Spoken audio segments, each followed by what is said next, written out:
blood, Lord, and let me get away. Do you accept Jesus Christ as your Lord and Savior? Yes, I do. Get out of here, devil! Kitty with my kings, nigga. Meditated wordplay. What that nigga say, nigga? Listen to my breath fall. Fat Chris, dead wrong. Big in my song, nigga.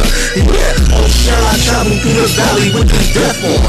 Oh, shall I walk down gates with a vest on? Life is like a friend when they leave you. Promises for fools, nigga. Squares always lose you with rules and they rule, nigga. I am the sun, bitch. You is the moon. Friday, fry me some fish afternoon. My thoughts Persian, poetry, Rumi, Sufi, sorcery. No gun shoots me, no pig sees me. My fat greasy, word to my homie. The streets they will beat you, the bums they will teach you. You a bitch, go get your pistol. Look at you, death is essential. Dirt makes seeds grow, life for Young man is a legend. The young man said there's no need to move out of the hood. Buy up the properties inside of it, and through your wealth of mind, you will transform your ghetto into a paradise. A neighborhood is no better and no worse than the minds of the people who live in it. Impoverished minds create ghettos, but no ghetto can make a wealthy mind poor. He said, impoverished minds create ghettos, but no ghetto can make a wealthy mind poor. Legend. All right, we good. Hey, what's going on, man? It's Chris Magneto, Adika Butler. I'll let you introduce yourself, sir. Yes. What a beautiful Sunday afternoon this is. I'm just here. This is Adika Butler, the author of The Treasures of Darkness, spiritual tools for resurrection. You know what I mean? These are the living jewels for spiritual resurrection. And, I'm just here with Chris Magneto, and we're about to chop it up, get into some things, explore the book, and go even farther. Indeed, man. This is our annual conference, King of the Fall conference, or was it King of the Fall Colloquium? How we pronounce it? Colloquium, yeah. Colloquial, yeah, there it is. King of the Fall Colloquial, second annual one. Something we started last year. Not even realizing what we were doing in the midst, man. But, time tracker for both of us. But you got your magnum opus out right now, man. So I figured we could make that the heart of this conversation and go from there. Yeah. Open it up. Is there anything you want to go to straight in, man? Just put this book out, critically acclaimed. People are eating it up left and right, man. How does it feel? I feel great, man. I feel excellent. I feel, it's just a really good feeling to see people holding something that you produced in their hands and feeling a very positive energy towards it. You know what I mean? Like a very strong feeling towards it. Like I've, been on social media, Facebook, Instagram, and, randomly, without even searching, I'll see like images and posts pop up in my timeline where people are praising the work. Like imagine how it feels for you to work on something over the course of a long period of time, produce it, make it tangible. And then, you go on your computer, you go on your phone, and you see people talking about how much they love it.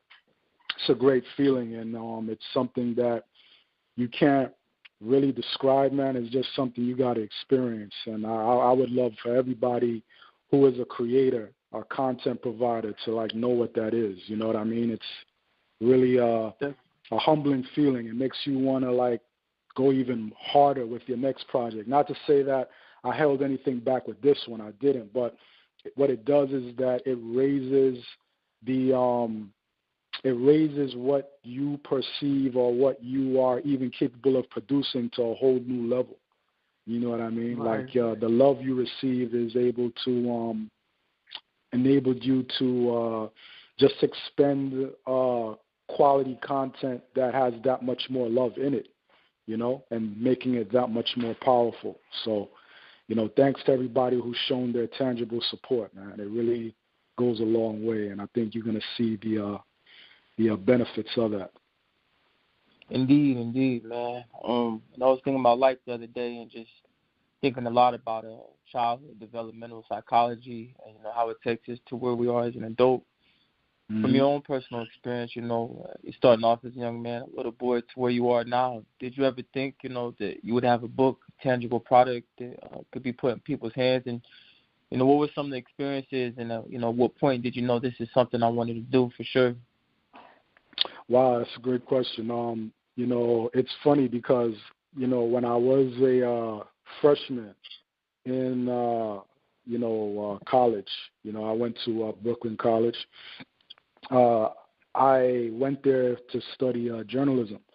And I remember having a conversation, with one of my classmates. We were in a totally different class that had nothing to do with journalism. I think it was some type of math class of some sort or science. I don't even exactly remember. But anyway, I remember telling him what my major was and, how excited I was to, explore that course of study.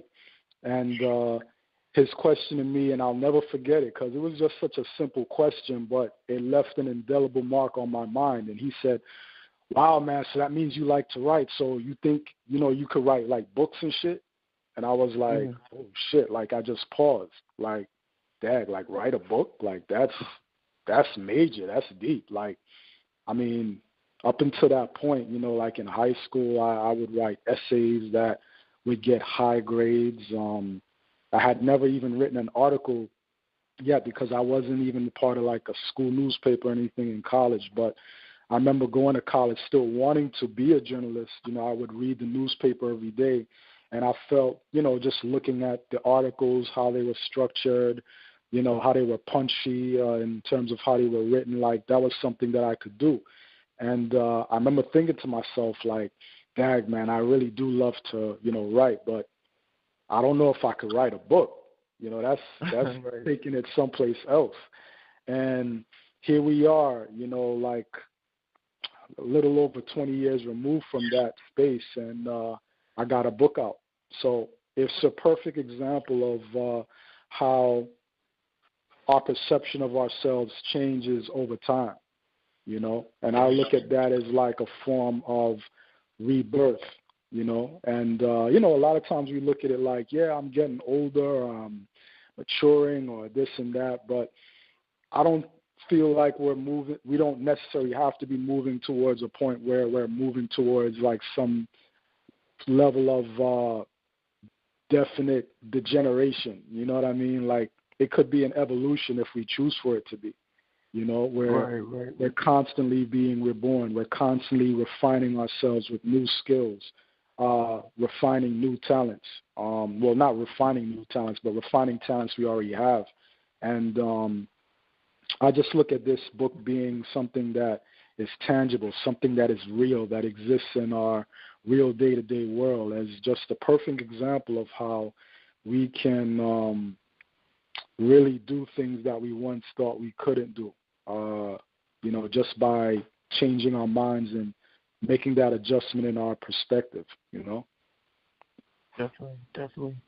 Mm-hmm. One thing I heard that, you're talking about, what you had just recently said was, the concept of time and just how your perspective of time changes and, you grow when you take on these different avatars, for lack of a better word. Recently, I was watching this movie called The Fountain, and the protagonist, he existed in 3 places in space and time, pretty much past, present, and future. But throughout the movie, there was a riddle of him trying to solve this illness that his wife had. And then once he solved the illness, past, present, and future all collapsed on each other, and, kind of like that spiritual singularity point, for lack of a better term. But all that to say, do you think it's possible that, as Adika Butler, you're writing here in the present, but, you could have also been a writer in the past, did the Book of the Dead, for all we know, or, be writing in the future as well? Is that conceivable to you? Oh, most definitely. I hope I'm not bothering anybody with my chewing of food right here. I'm also a culinary artist, went to culinary school. So I'm here eating some macaroni and cheese with some fried whiting, sauteed broccoli. I hope I'm not offending the vegans, but, the macaroni and cheese was made with homemade almond milk. Maybe that will get me some, extra points. I don't know. But, I'm just enjoying this meal over here. But to answer your question, yeah, I think that's definitely not only possible, I think it's probable. I mean, all you got to do is look at my name on the cover of the book, which is my actual name. It's not a conscious name I made up because I felt like that's who I was. Like, this is who I am. I am Adika Abazi Ani Butler, plain and simple. But that name Ani, for those who are familiar with ancient Kemetic history and studies, that is the author of the most recognized version of the Kemetic book of Coming Forth from Night by Day, which was misnomer the Book of the Dead, quote unquote, the Ru Impert Emheru, that book of Coming Forth from Night by Day. It was, the one that we most commonly recognize was written by Ani, who was a writer, a scribe. So when you look at my book and how it's pretty much structured, it kind of has a structure reminiscent of that book of Coming Forth from Night by Day, where you experience, the person who is making the transition, through these different portals of transformation, which correspond to different deities. My book is designed the same way, whereas, the reader is, their mind is escorted through different realms, different zones, which are, identified through the identification of different precious stones and metals and so forth and so on. So is it a coincidence that there are observable parallels between the treasures of darkness and the book of Coming Forth from Night by Day? I don't think that's a coincidence, but, the fact that my middle name, one of my names is Ani, and I'm a writer, and I'm very well recognized for writing, I don't think that's a coincidence. People can read what they want into that and, infer what they want, but I don't look at that as a coincidence. No, definitely right there with you. I reminded me of the movie Batman. I believe it was the last one. Gordon was talking to Robert, and he says, you're not allowed to believe in coincidence anymore. And, I kind of always took that perspective into my adulthood, is that everything happens for a reason, and it's for us to, make the efforts to understand the reasons behind it. No doubt. I mean, we often call what we don't understand coincidences, but once we achieve understanding, we are able to see how the spirit world impacts upon this world of solids, liquids, and gases. You know what I mean? This pepper is crazy right now. This pepper is crazy right now. I love it, though. Yeah, I hear it, man. Yeah, yeah, I mean, that's how things work. And, we tend to say, oh, well, that's a coincidence or it's just happenstance. Like, nah, there's something to that. And it's up to us to really, do the knowledge and really see what's going on, And that comes with a certain level of sensitivity. Like, being spiritual is really about becoming more sensitive, but not sensitive in the sense of becoming a whiny bitch-ass nigga, but being sensitive in terms of allowing the different energies of life to flow through you and having a reference point by which you can identify those different energies and what they mean and what they carry with them and, catalog them, So that's what we endeavor to do as spiritual people so that we can experience the fullness of life and be more abundant. Definitely, man. Something I'm thinking about, man, you're talking about yourself eating. Within the book, you talk a lot about food. And just us having this conversation, being my mentor in the past, you told me that our body is constantly taking in, different forms of food, whether it actually be nutritional food or spiritual food or, knowledge. And as we're having this conversation, man, it almost feels like my neurons and, synapses are relaying information a lot more fast as opposed to conversations that I may have, my day-to-day life. And not to say that, there's not spiritual things that happen in my life, but this is a conversation that is very nourishing to the mind. I still have to say, when you were writing this book, what were some of the things that you indulged yourself in, to nourish yourself, to have the energy, so to speak, to, you know, put forth this effort? Okay, yeah. I think one of the most important things that I did is have meaningful conversations with the people around me. I feel as though, you know, like a lot of times when we talk about spirituality and dealing with spirits, we often, you know, look at that aspect of, you know, people talk about like receiving telepathic transmissions from other, you know, beings. Hello? And yes, hello, can you hear me? Can you hear me?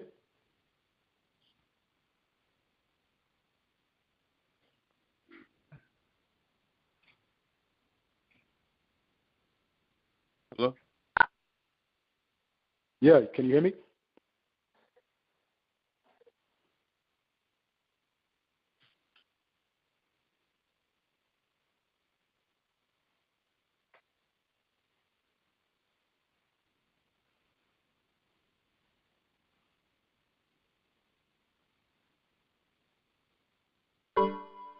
Yes, hello.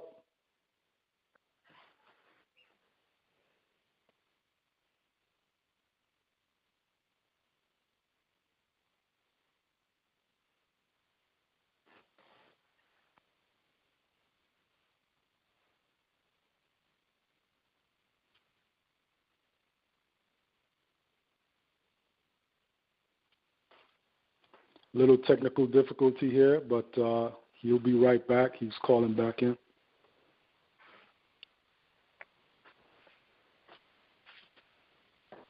Christopher Magneto.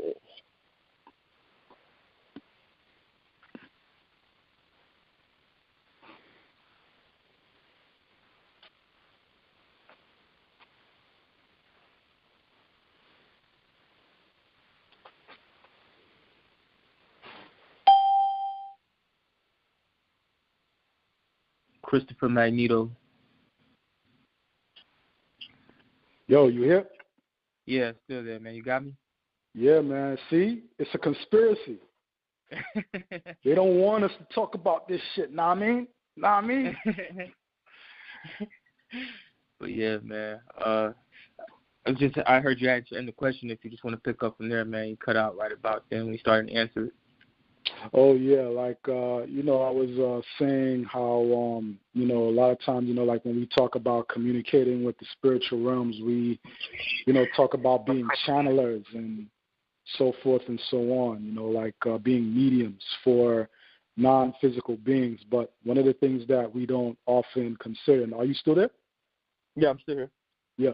So one of the things I feel like we don't often consider is how the people that we talk to on a day-to-day basis can be the carriers of different messages, different forms of knowledge from the higher realms. You know what I mean? Like, you know, from different circumstances, you know, you can have a situation where your dad, your girlfriend, your wife, your husband, your cousin, your homeboy, whoever, you know, can become, you know, a medium, someone who enters a composite state with another higher spiritual intelligence, and they are able to relay that information to you through those people.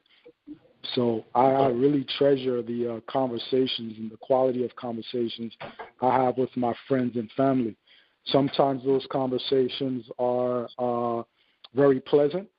Sometimes they're not so pleasant, but whether they're pleasant or not, they all bring forth a higher understanding of what is at play in different scenarios, which allows me to address different topics with a level of honesty and, you know, forthrightness that I wouldn't necessarily say is unprecedented, but I would say that it's very refreshing, you know, in a time of, you know, political correctness. So right. My friendships, you know, my conversations is, you know, one thing. Just being in environments that allow me to just receive and be receptive to like what is the dominant pulse of the people in terms of where people's minds is at. Sometimes, my lady, like, she makes fun of me, saying, remarking on what she calls one of my magical powers, like we all, we always joke amongst each other that, we're kind of like, the X-Men, the mutants, and we all have our unique powers. One of mine is the ability to like mentally tap into what is going on around me in terms of like tapping into the collective mind or the mind of particular individuals on some level and extracting certain things, not in the sense of being able to read a person's exact thoughts. I'm not claiming that. What I'm saying is being able to feel the nature of where they're coming from and where they're at emotionally. It's kind of like having like an emotional reader, but it isn't just the basic emotions. It's like other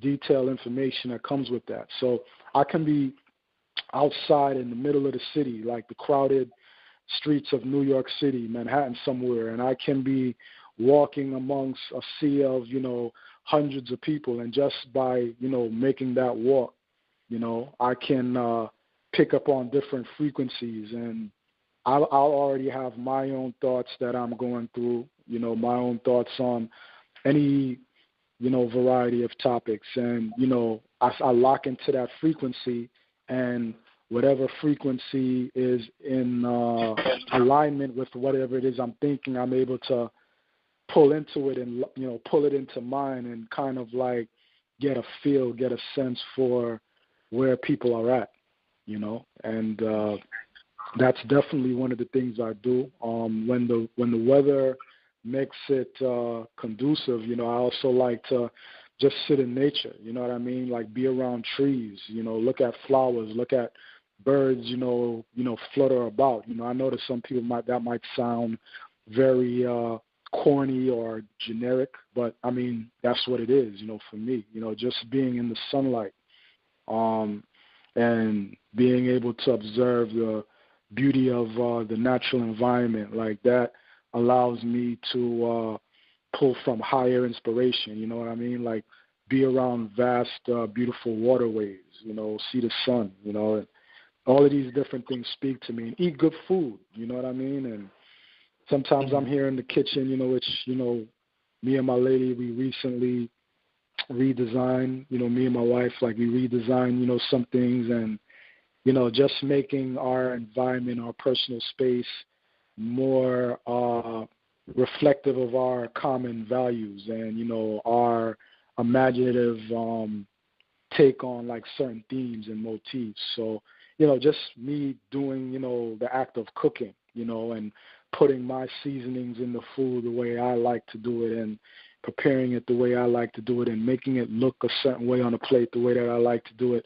that is something that inspires me as well, because cooking is a ritual. There's different steps that go forth and, like producing something that you consume, something that you eat, and it really is a magical act. I mean, you just think about it.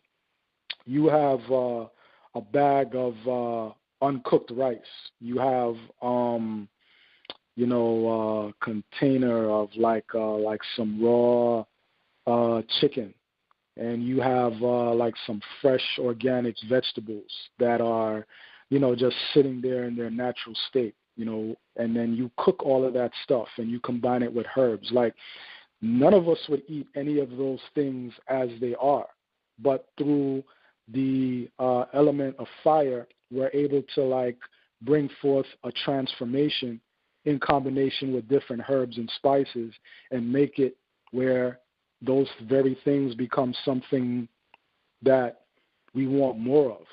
Like, to me, that's a magical act. That is something that is incredible when you really take a step back and look at what you're actually doing. So, things like this, like doing other forms of spiritual work, that are, unique to me and, things that I've learned that, I probably won't go too deep into, but this all informs my experience, listening to good music. I think I might have even said that, but that is a tremendous inspiration to me. Like, people who've gotten to know my Mind Glow Media blogs, they'll notice that at the end of most, if not all the blogs, there's a song, that is at the end. And that song, for me, encapsulates a lot of what the topic at hand might be in that particular blog post. It could be a hip-hop song, it could be a classic soul R&B, it could be a contemporary R&B song, a rock song, all kind of songs, you know what I mean? Jazz, it could be reggae, whatever. Like, that really is the soundtrack for whatever subject matter is being explored. So, all of these things is kind of like a spiritual gumbo of influences, and they all contribute to my own understanding. Got you. One thing I've noticed over the years as I've read your work, man, is just the brutal honesty and your ability to incorporate, like you said, the experiences that you've been through. And there was a chapter you had in the book, it was on Mommy Watson. You talk about, the transition of your mother, her becoming an ancestor. I just wondered, if you could share how that experience inspired that chapter, and, how you were able to relay it so seamlessly, honestly, and, emotionally as well, because a lot of the times in this quote-unquote community, people say, we shouldn't be afraid of death, but there's really no culture in place to handle it. How were you able to, put a positive spin on it, make it, in my opinion, one of the best chapters, if not the best chapter in the book? Wow, thank you. Oh, that's one of my favorite chapters. I mean, I loved everything that I write. I felt like every chapter in that book was definitive and highly significant in its own way, but that particular chapter has a special place for me because of everything that came with it. Like, you're talking about the most significant person in my life up to that point, and, probably forever. I mean, making her transition, it was something that was, very challenging to go through. But I made a contractual agreement with myself that I would be very present and really internalize every single thing that I felt, every single thing that I thought. There's so many details that I can remember from that time, Like, I get like a particular taste in my mouth when I think about certain memories of that time period, when, from when she went into the hospital towards, making the transition, like a little bit more than a month and a half afterwards, like I can get a taste in my mouth just seeing those things in my mind's eye. The times that, we got a chance to talk and explore some things, me seeing her in a position that was very compromised, where she was not, the person that I knew, that I had grown up watching and observing. And it was a difficult time, and I was able to, move through it with mindfulness. I might even explore some more elements of that in, like, another written work. There's so many things that I've experienced this year and last year that, is not even in the book. And, I might do that at another time, simply because, there's a lot of things that I'm still processing, despite the fact that I was so present mentally and emotionally during the experience. But, to get more to answering your question, I really believe in what I talk about. Mm-hmm. That's what it all boils down to. People will say, well, this realm that we in is just a illusion, and we are human beings. We are higher beings having a human experience, and they'll repeat a lot of the jargon and the vernacular that is conveyed through spiritual new age information. But when somebody close to them goes, all of that stuff gets thrown out the window, and they become somebody else. They become Christians again. You know what I mean? Right. You know, not to say that you're not sad. You know, I cried, you know, multiple times, you know, while my mother was in the hospital and, you know, after she transitioned to the other side. But I was very clear on the nature of life and what we call death, you know. Like, I didn't believe that she still existed outside of the dense physical. I knew that she still existed outside of the dense physical. And I don't know the nature of that existence. I would be lying if I said that I knew that. I don't know what she's doing right now. She may be observing me in this conversation we're having now, just chilling, you know what I mean? And, you know, looking at what I got in the cupboard in terms of my seasonings and shit. I mean, there's a whole bunch of things she could be doing. But I don't know what she's doing, and I don't know what that realm is like. And I don't even know if spiritual beings, you know, once they leave the dense physical body, if they're even in another realm that they're confined to or not, or they're able to go back and forth as they choose, or maybe they're able to only come back to the realm that we occupy at certain times. I don't know that. What I do know is that she is still existing. She is still alive as an intelligent, perceptive entity that can observe and have an impact on the world that you and I occupy. I had an experience earlier, well, actually it wasn't earlier this year, it was a couple of months ago. You know, there was some things that was, you know, like threatening to really compromise the launch of and the release of this book. And, you know, basically my mother was like, hey, you know, I got this. You just make sure you eat this. And in my dream, I ate it. And with my wife, you know, Tanu is my witness. I showed her, like, what happened right after that, and our jaws dropped. Not because we didn't think that, you know, the spiritual realm can impact on the world of the quote-unquote living, but because of how it happened and how fast it happened. You know what I mean? Like, we literally saw, you know, a situation get addressed real quick, you know, with somebody who was giving some problems. You know what I mean? Right. Like, really, like, addressed them, like, took care of them, you know? So this shit is real. Like, I don't write these blogs. I didn't write this book. I'm not writing the follow-up just so that I can be popular and people can know who I am and to get likes on, you know, social media. I mean, truth be told, like, I'm already a legend in my own circle. You know what I mean?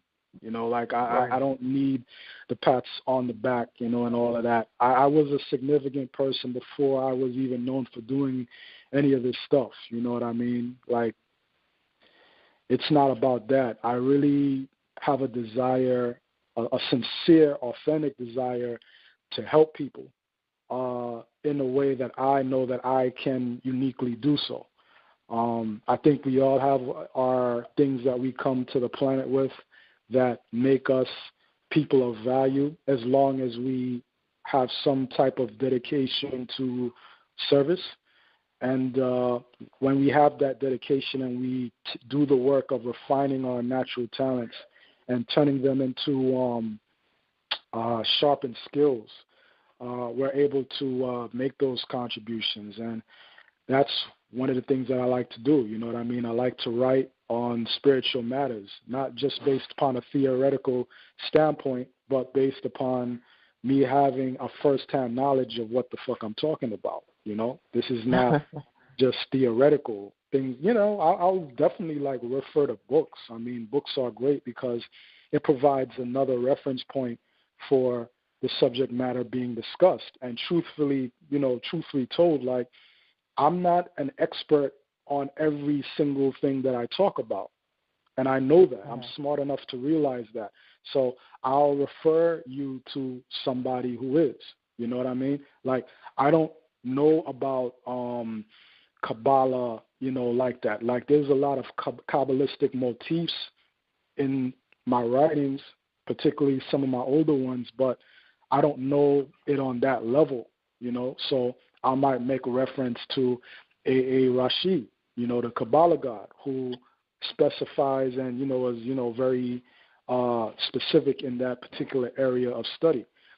I'm not someone who is necessarily knowledgeable in a very detailed way, and different aspects of traditional African religion. Although I'm a practitioner of some elements, like of it, but when you get into specific traditions, like what's coming out of Angola and parts of the Congo, like in the form of the different forms of Apollo, like that's not my thing, but I will refer you to somebody, who is, knowledgeable in those areas in a way that surpasses my knowledge, which is a book knowledge and knowledge through conversation, which is different from knowledge that is gained and acquired through years of practice, years of contemplation, Like I like to look at myself as a doorway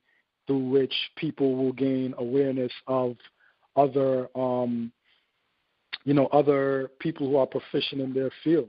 And through that, the person who reads my work benefits. Like I'm not trying to give off the impression that Adika Butler is the one, and only Adika Butler is the one. He is the one stop for all things pertaining to metaphysics and the occult and so forth and so on. That's not the case, man. Like, I want you to know about other people who have influenced me, whether they be authors or whether they be lecturers or whether they be people in my immediate circle that I talk about. Like, you're the only one who's even contributed a blog that they wrote to Mindglow Media. Not just because, I know you, but because you're competent as a writer and you're walking the path that I'm walking in terms of self-exploration, self-realization. So you are allowed to contribute in that regard, and people know about you. So you've joined that fraternity, so to speak, of people that, I like to highlight and give light to. So, that's what it's about, man. Like, that's dope, I think. Indeed, man. Like I always take big ups for that, man. Opened a lot of doors for me, as you were saying was your goal. But something I was thinking about, you were talking about your mom. Today I didn't even think about it. Well, I may have realized it, but it's the 3-year anniversary of my father's transition.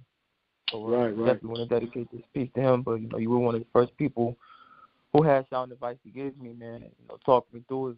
But I was realizing you said something that you made a contract with yourself was to be very much so in the moment, whereas opposed to me, my response was to remove myself from the space-time continuum. What do you think causes that paradox where people in this generation is now, they want to capture the moment, but then with the drugs and everything, you see them trying to remove themselves from the moment at the same time? Wow. Yeah, man. I think that's particularly like something that is prominent now, more so than in my generation. Like people who are in their 20s, up till their late 20s and younger, like they are more inclined to engage in, like different forms of self-medication. You know what I mean? More so than my generation. I mean, my generation, was the just say no generation, so, and all of that. And, weed was something that was always something that people got into. But, like the younger folks, they look at a lot of other means of coping and, like just making sense of this very intense experience that we call life. I think that what has happened is that there are certain areas of the human psyche that must be stimulated. And if they are not stimulated through the culture that has been, that they've inherited, then what happens is the people go about creating a culture for themselves, that they think is addressing the issue at hand, because it feels in many ways as though it is doing that on a temporary basis, but it doesn't quite get to the bottom of the core issue that the person is grappling with and is trying to get a handle on. So they may, go towards, mind-altering substances, when in reality what they might have really have needed is a community of people who are sensitive and understanding to their needs. And when I say a community, I don't just mean like your neighborhood, but it could even be your immediate family, the people that you live with, the school that you go to. If you're, in an organized religion, the people of your church, your mosque, so forth and so on. People who are more understanding to your plight, more sensitive, and is willing to provide you with encouragement and really support you, like check on you, like, yo, Chris, how you doing? You all right? Mm-hmm. All right, man, I'm just checking in on you and making sure that you're good. Little things like that. You know what I mean? We don't really have a culture here in the West, in America. I mean, it's not to say that there aren't people who do that. Clearly there are. But in terms of like the dominant culture, it isn't like that. Like everybody is, it seems oftentimes is, just for themselves. And even when they say that, yeah, man, I got your back, man, I'm here for you, I'm down, like we often know a lot of times, depending on the person, it's just words. Hold on a minute. Yep.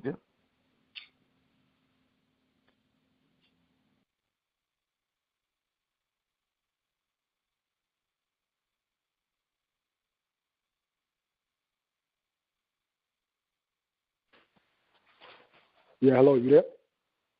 Yeah, still here. Yeah, cool. Yeah, so people, have that experience. So I just think that the absence of a culture where people actually go through a rites of passage that connects them to the spiritual realm, because the culture that we, have adopted, the culture of, Western man, who culturally speaking, emotionally speaking, is not even an adult.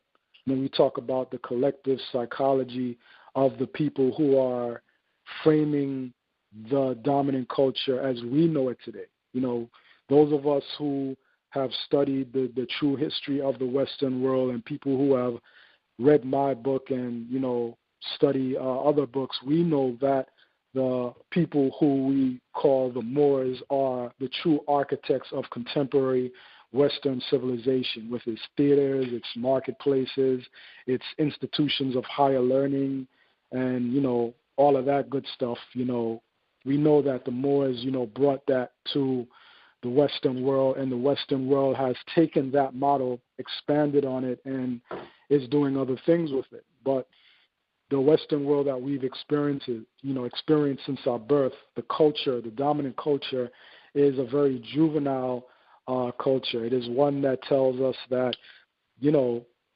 spirituality and all of that stuff is, it's based upon faith, but it ain't necessarily real. If you want to go that route, you can have faith. You can go to the church, you can go to the mosque, and all of that stuff. But in the real world, it's about this, it's about that, it's about, your education, how much money you got in the bank, your 401k, and, whatever type of investments you have. And, all of that is the key to a well-lived life that is enjoyable and is satisfying. Those of us who are the descendants of people who've been on the planet a lot longer, we know that does not encompass the totality of life itself. So when we don't have those cultural institutions and models in place that allow us to experience the totality of what it is to be a human being, then, people have to self-medicate and go into alternative ways of perceiving reality just to flirt with the chance of exploring and experiencing all that reality truly is, I don't think that the youth who go that route are necessarily bad. I don't think that they're necessarily bad people or, irresponsible per se. I think that they have the right idea, but there is nobody around them who is really saying, hey, I see what you're trying to do, young man, but this is how you really do it. And now, so with some that's where we're at. Some of the youth, I would say I was having a conversation with one of my friends the other day, and you said life is bigger than just the money and stuff like that. But what some of the youth might say is, well, how can you say happiness is based upon money, but you've never been broke before?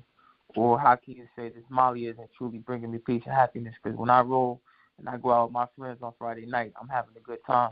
And we see, getting money and all that, we having a good time. But when it comes to sitting here reading these books and stuff, that's boring. Mm-hmm. What would be your response to that? Well, let's start with, just the lowest level of it all, the reading of books. Reading of books can expose you to other ways of thinking and other ways of living that were previously unknown to you. It can make you aware of different lifestyles that, a person who doesn't read books doesn't necessarily know about, like a person who might want to practice different forms of meditation, different forms of yoga, like actual things that you can do, martial arts. People may know about martial arts from film, movies, and so forth and so on, but in terms of like understanding the liberating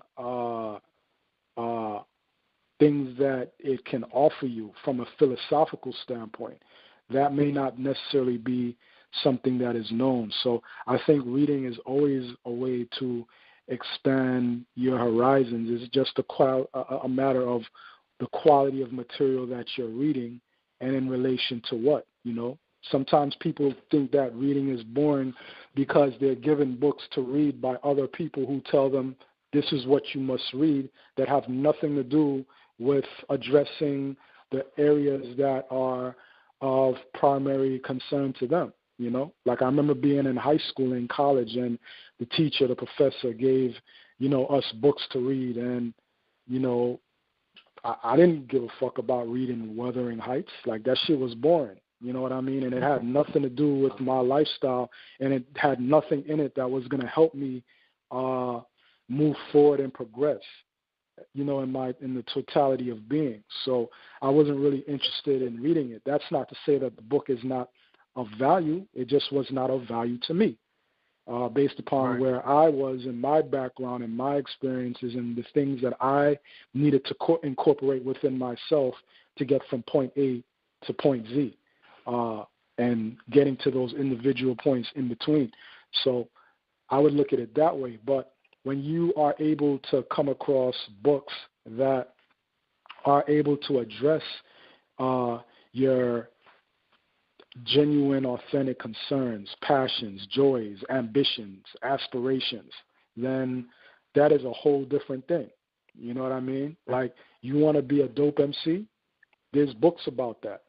You want to be a dope basketball player? There's biographies and autobiographies on basketball players where they talk about how they grew up, the trials and tribulations that they went through to become great. Anything that you want to do, there is a book that addresses that. I think the whole notion that books are boring comes from us being dictated what we are supposed to read through school. But, I mean, as a reader, Chris, like there's so many dope books out there that, we wasn't even told about in high school and in college, but these books nevertheless existed while we were going through those chambers.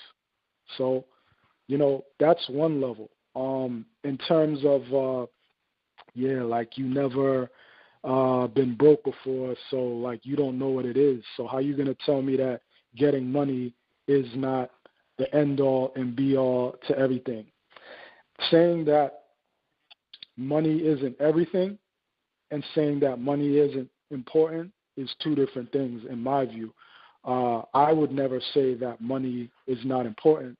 Anybody who reads my book, The Treasures of Darkness, like I talk about money and finances, but not just from the standpoint that we constantly hear about it from, but going through the philosophical approach of it, the psychology of it, the concept of community, and redefining definitions of personal identity. Am I, Adika Butler, just this one individual? Or am I even Adika Butler? Maybe when I say I am referring to multiple different individuals who I would identify with different names, The dude on the fourth floor, the dude 3 blocks down, somebody who lives, in another borough, Are these all different individuals, or are we different aspects of the same mind? Right.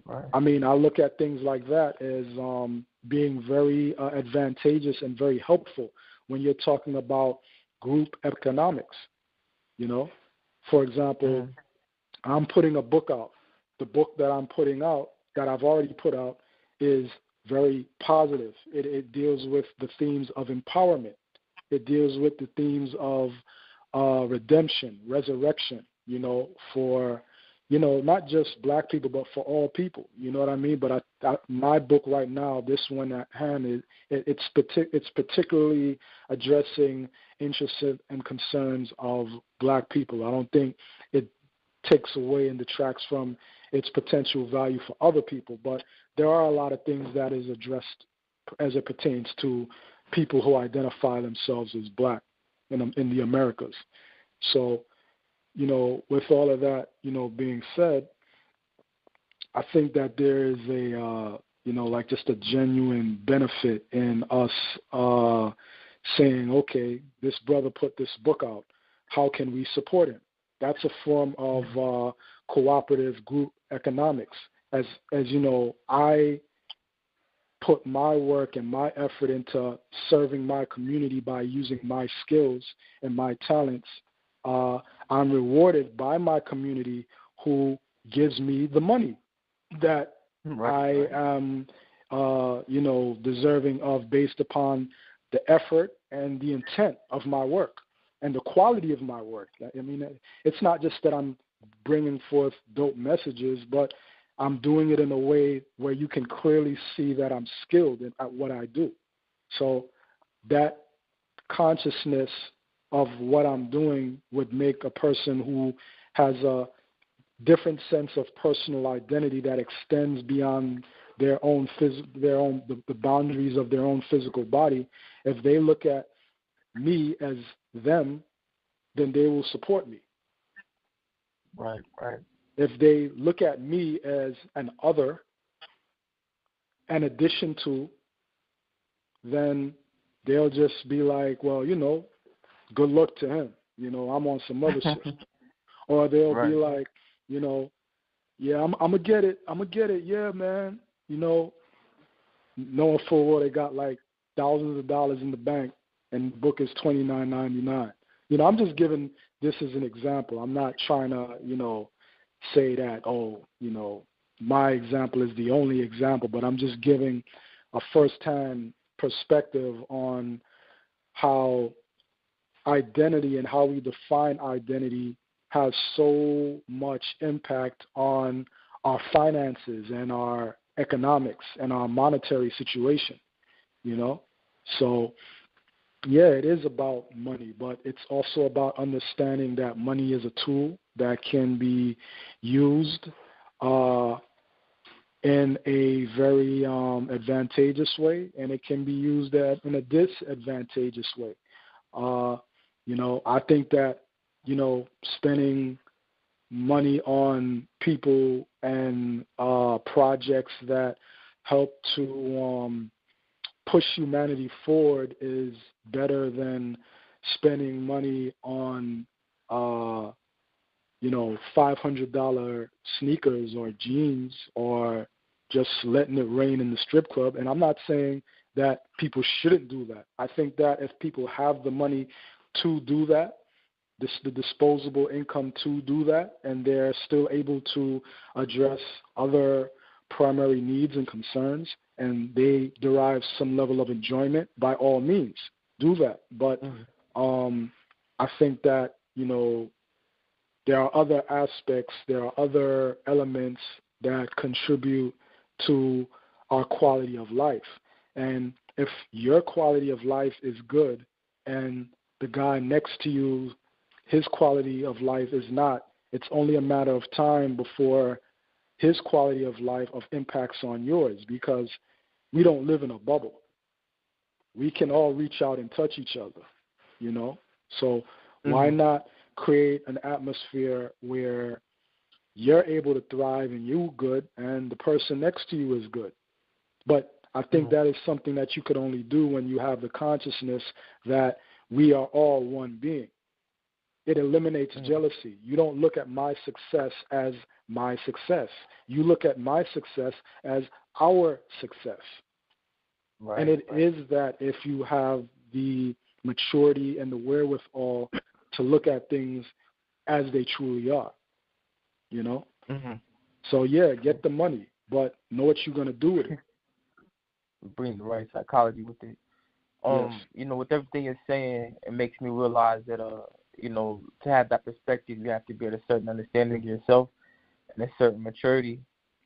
But, you know, when people may see right now, you know, Adika Butler, acclaimed author, you know, successful website, and multiple other ventures, they just see that, but they don't see the experiences that led up to where you are, you know, where you're at right now.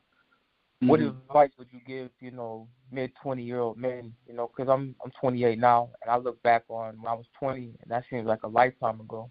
You know, I don't even feel like I'm the same person that had some of those experiences. But, you know, I feel like there's a lot of information out there that addresses, you know, the known demographics, women and, you know, the elders, and this is what a man should be. And not that there's anything wrong with that, but I feel like, you know, that mid-20 age male, there's not a wealth of information to address that part of that psychology and to help it develop. You know, what are some of those cues, or not cues, but rather information that you would give to people in that age bracket? And just looking back on your life, you know, jewels that you took from those experiences that you would pass on.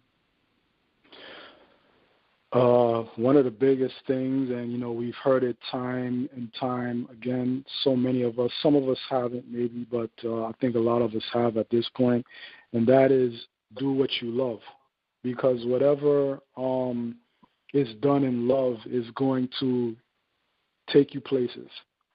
And even if it doesn't take you places as quickly as you would like, just the fact that you are producing and cultivating something while in that emotional space is going to do a lot for your physical health, your emotional health, your mental health, all points in between. Know that you are the star, the lead actor or actress in your own film. You're not the supporting cast member. You are the star. So always move from that standpoint. Do what you love, like seize that moment, you know, refine your skills, whatever it is that you do that makes you feel like you're most alive. Find a way to refine that and like build on that and look at how you can best serve other people, because, you know, at the end of the day, we can say everything we want. At the end of the day, a lot of this boils down to service. You can look at the richest man in the world, you know, people who have risen in their entrepreneurial pursuits. when you look at all of them, whether it be in the technology sector, whether it be in fashion and design, food, whatever it is, a lot of it or all of it is rooted and grounded in the desire to provide a valuable service to other people, provide a valuable experience, and fulfill a need. Learn how to fulfill a need and fulfill the need that brings you in a way that brings you the most joy. That way it's mutually beneficial to you and the receiver. I think that is critically important. Like, oftentimes we're told, you're not the center of the universe. Yes, you are. You should be the center of your own universe. You are the sun, and everybody is a planet, a satellite revolving around you. What do I mean by that? It doesn't mean that you're nasty to people and you don't care and you're cold and unresponsive to the needs and desires and wants of other people around you. No, that's not what I'm saying. What I'm saying is that you must put your directives and make, first, and make that paramount to everything, because you have to be convinced within yourself that in building yourself up and refining yourself, you are even putting yourself in a position where you can be of more valuable to the people around you.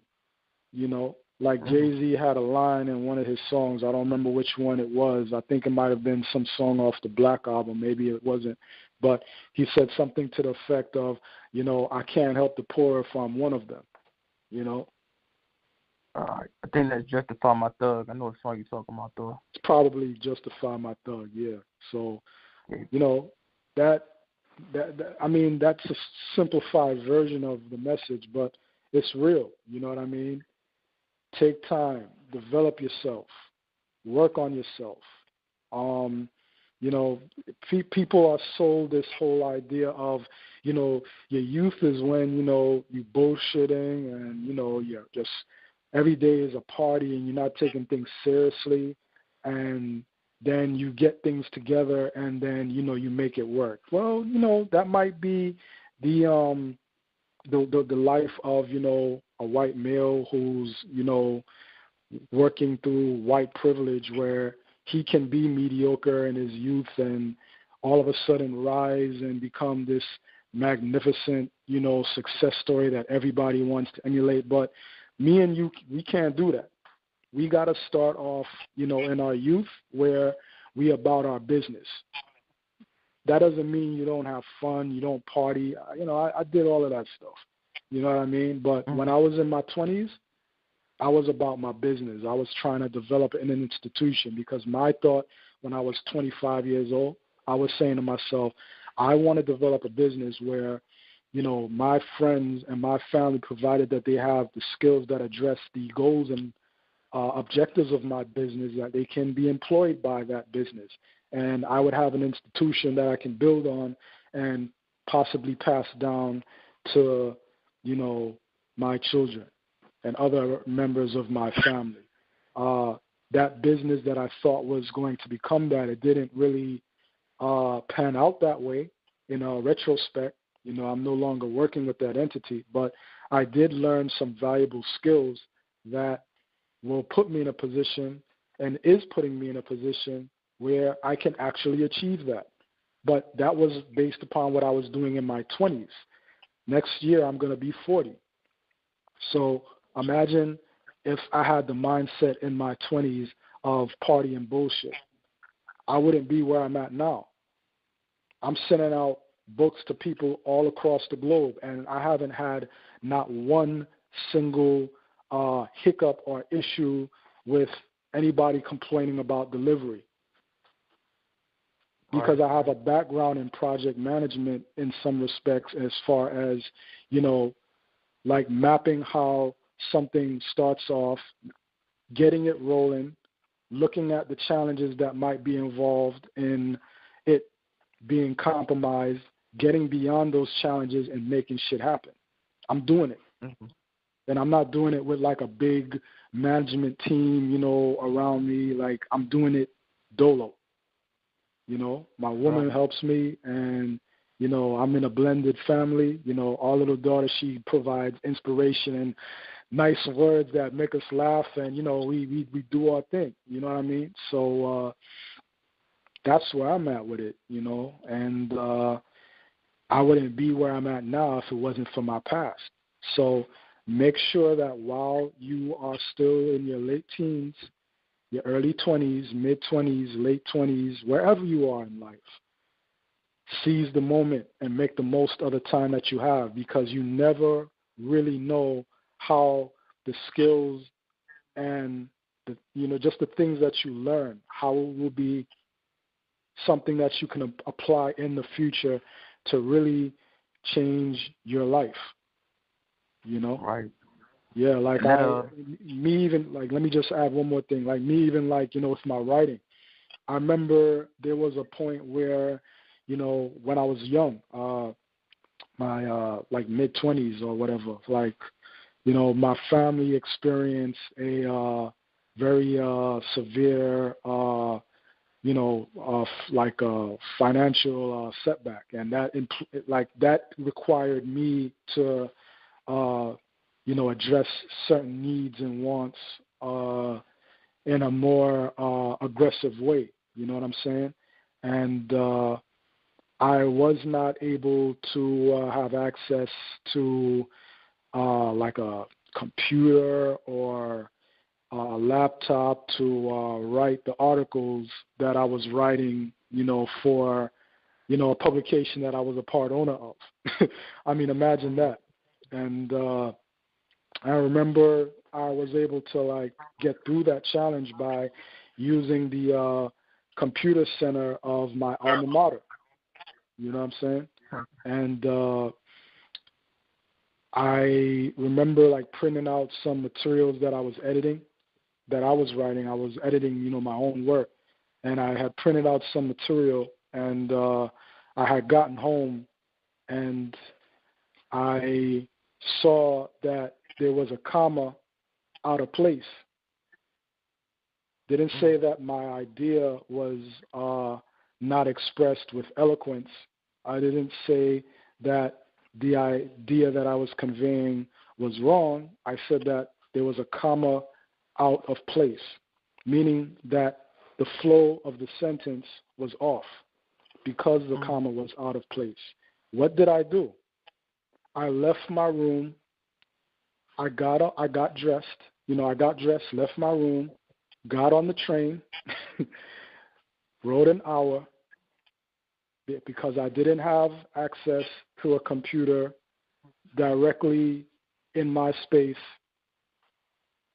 And I went to my old college, and you know what I did? I put the comma in its right place. Rode on the train for an hour, just to do something that simple. And I ended up doing more work because I was so critical of looking at how what I had written could be better, and I saw other things that I can do from that. But what spurred it all was the fact that there was one comma out of place, and I had the drive and the determination to address it in that manner, where I had to get on the train and go to that computer center and put the comma in the right place.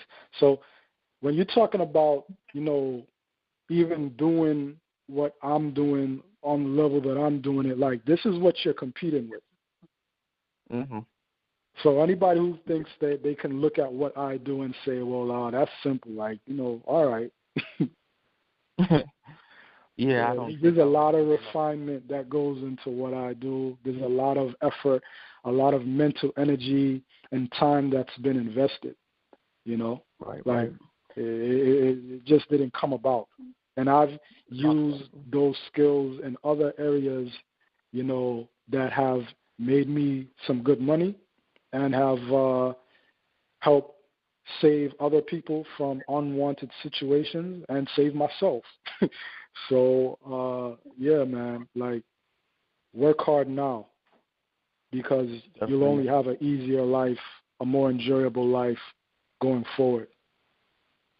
Yeah, man, and that makes me think about the book, you were talking about not being ashamed of things that we've had to do and things we've been through. And, just exploring the whole Lucifer mythology, man, that's something that really resonated with me because, based on the experiences in my life, I had a path where I could have been very successful in the military, and I decided to go otherwise. But something that stuck with me is, I'm a person of high caliber, and I could do high caliber type of things. And, there were certain jobs and certain things that were beneath me. And it really resonated with me, with the Lucifer and the opening King of the Fall chapter. He said Allah was asking Lucifer to go down to the earth, third dimension. He was like, fuck that shit. That's beneath me. But, he had to come down here and immerse himself in it. And I'm kind of in a similar experience now where I'm doing things where, necessarily in my past I wouldn't have done, but it got to a point that, all right, it's time to embrace something new, and I need to do these things to survive and, keep moving forward. But keeping the concept of the Lucifer mythology in mind, earlier you were talking about service, and as the ancients have taught us, everything has polarity, plus and minus, good and bad. And when I think about service, I think about service itself and then service to others. And I think you really spoke to that, man, in your Iblis message to the black man and Satan's message to the black man. When people hear Iblis and Satan, they might think they're synonymous. But the way you laid it in your book, that's not the case. Could you elaborate on that a little further, please? Okay. There's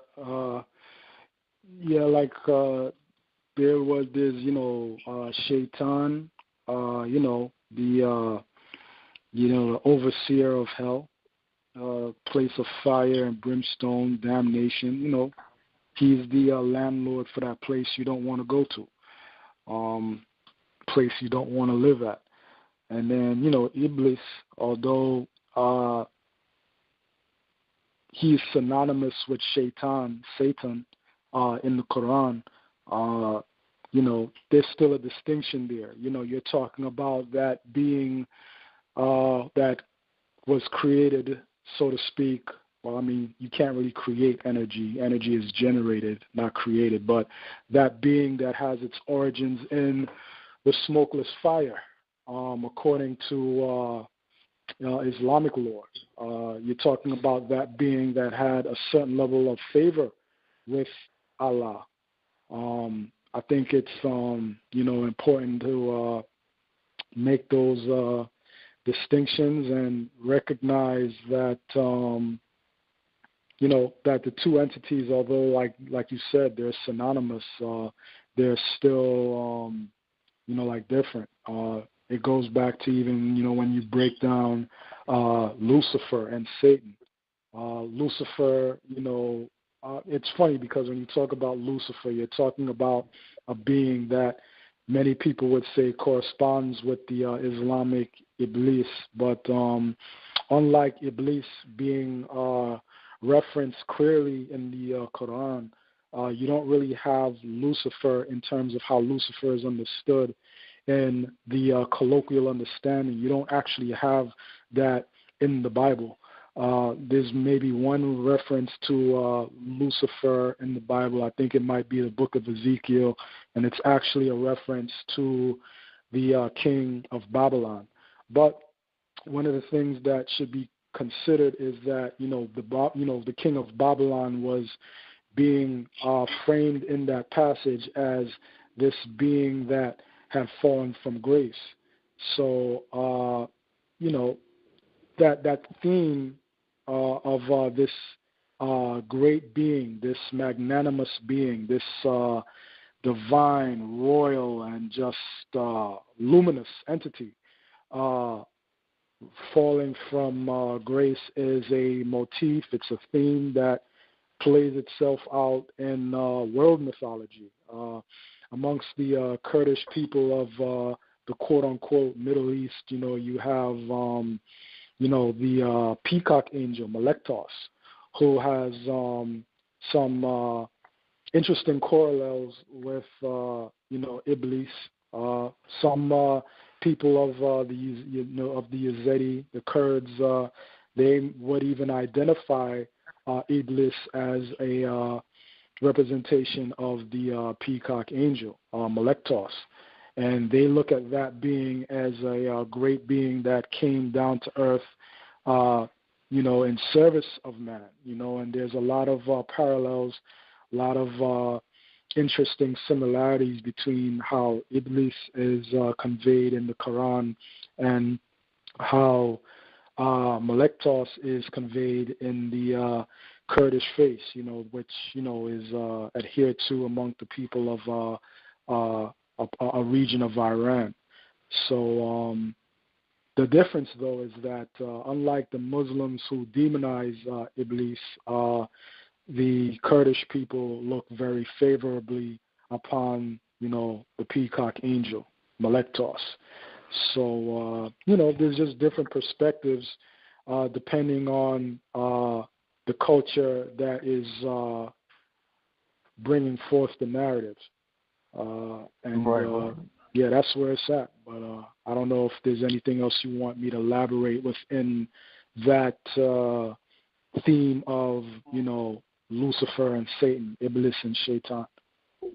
No, that pretty much answers it, man. It makes me think about further how just one culture's perception of a concept can alter, the masses.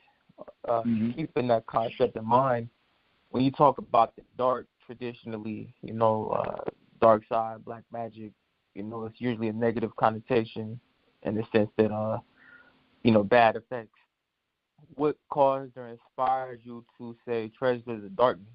It could have easily been treasures of the light or something like that. Yeah, I'm glad you asked me that. I felt like, going to different occult bookstores, not just in, my city, but in different parts of the country, there's a lot of, books with, references to light. Some of it are more on the New Age spectrum of literature, but nevertheless, it's a reoccurring theme. The light, and we get it. There is value in the light. All you got to do is like step outside your house when it's really sunny outside, and take stock of how you feel. And it's very clear and it's very easy to understand the value of the light. But I felt that people who are pursuant to information that builds the divine body, they kind of have neglected the darkness. They've turned their backs on the darkness. They've demonized the darkness, just as, that higher being from the heavens, who once had a good space with God was demonized. We tend to demonize the darkness despite the fact that we've been extracting great wealth from the darkness. You and I are having this telephone conversation right now, and we're able to use our computers based upon minerals and precious metals that we're able to extract from the black soil, the dark soil of our earth. The best man or woman you ever know came out of the darkness of a vagina, Facts, not fiction. I mean, what greater human resource is there than that? What greater resource is there than the very human resources that we are inspired by and, we emulate and we, try to pattern ourselves after in different respects. They're all treasures of darkness. Do they not come from the womb? Right. We extract the gold, the precious metals that, conceptually and theoretically would be backing our money, but we don't look at those. We don't look at the darkness in that regard, and we totally neglect the fact that the sun, the different luminaries that are in the heavens, the stars, the moon, all of these luminous entities that give off light, they are a part of a larger body that is dark. You know, the majority of the physical, the mass of our universe is composed of dark matter and dark energy. You know, some people might say that dark matter has nothing to do with the melanin that is in the skin of a group of people on this planet who not we, but some groups of people take their contributions for granted and don't recognize overtly the gifts that they give. So darkness is repeatedly undermined and undervalued despite the value it gives. We turn our back on the earth. We turn our back on black people. We turn our back on the vast darkness of the cosmos in preference to the light. But the light is shining out of the darkness. So the darkness provides the circumstances where the contrast between it and the light can even be perceived. You know, right. what is light without darkness? You know, right. The darkness provides the value by which the light could even be measured. You know, so that's what I was getting at with the treasures of darkness, man. This is that fly shit, that real shit that dumb motherfuckers be turning their backs on. And maybe I shouldn't even say dumb because that's a harsh term. Very few people are actually dumb. You know, people are just ignorant to the reality of things. But nevertheless, it was my intention to like highlight those things in this modest offering known as the Treasures of Darkness, Living Jewels for Spiritual Resurrection. Got you. Well, I got you, man. I want to really explore this Lucifer concept. So many times in the past we've heard, Lucifer means light bearer, all the knowledge that goes behind it. But rarely do I see the understanding and wisdom to accompany it. In our past dialogue, you've explained to me your perception of Lucifer's imagination, the creative spark that doesn't bow down to mundane desires, so to speak. Can you kind of speak to that a little more and how you came to that understanding? Yeah, man. I remember reading different texts that spoke to the image of this radiant being that fell from heaven. Some people say, some texts say that, it was kind of like in the form of, 3 lightning bolts, that resembled, the 777. And this great being fell down to the earth, in a roar of thunder, with all kinds of jewels and precious metals, and just like shining with all of this material glory and wealth, and just being amazing to look at. And I really wanted to speak to that theme as it relates to a people. A lot of times, us as black people, when we look at our current situation in the Americas, throughout the diaspora, there's all kind of information. You see black men, getting shot down by police officers in record numbers. It's gotten to a point, where, a lot of people even become numb to it because it's like, okay, another black man shot again. You know what I mean? It's like, okay, this is, just how it is, and people become like numb to it. But, you read articles about, like black wealth, being less than what it was, like 10, 15, 20 years ago, in terms of the proportion of blacks who quote unquote have to those who don't. And you hear the proverbial phrase that comes from, conscious progressive thinking black people.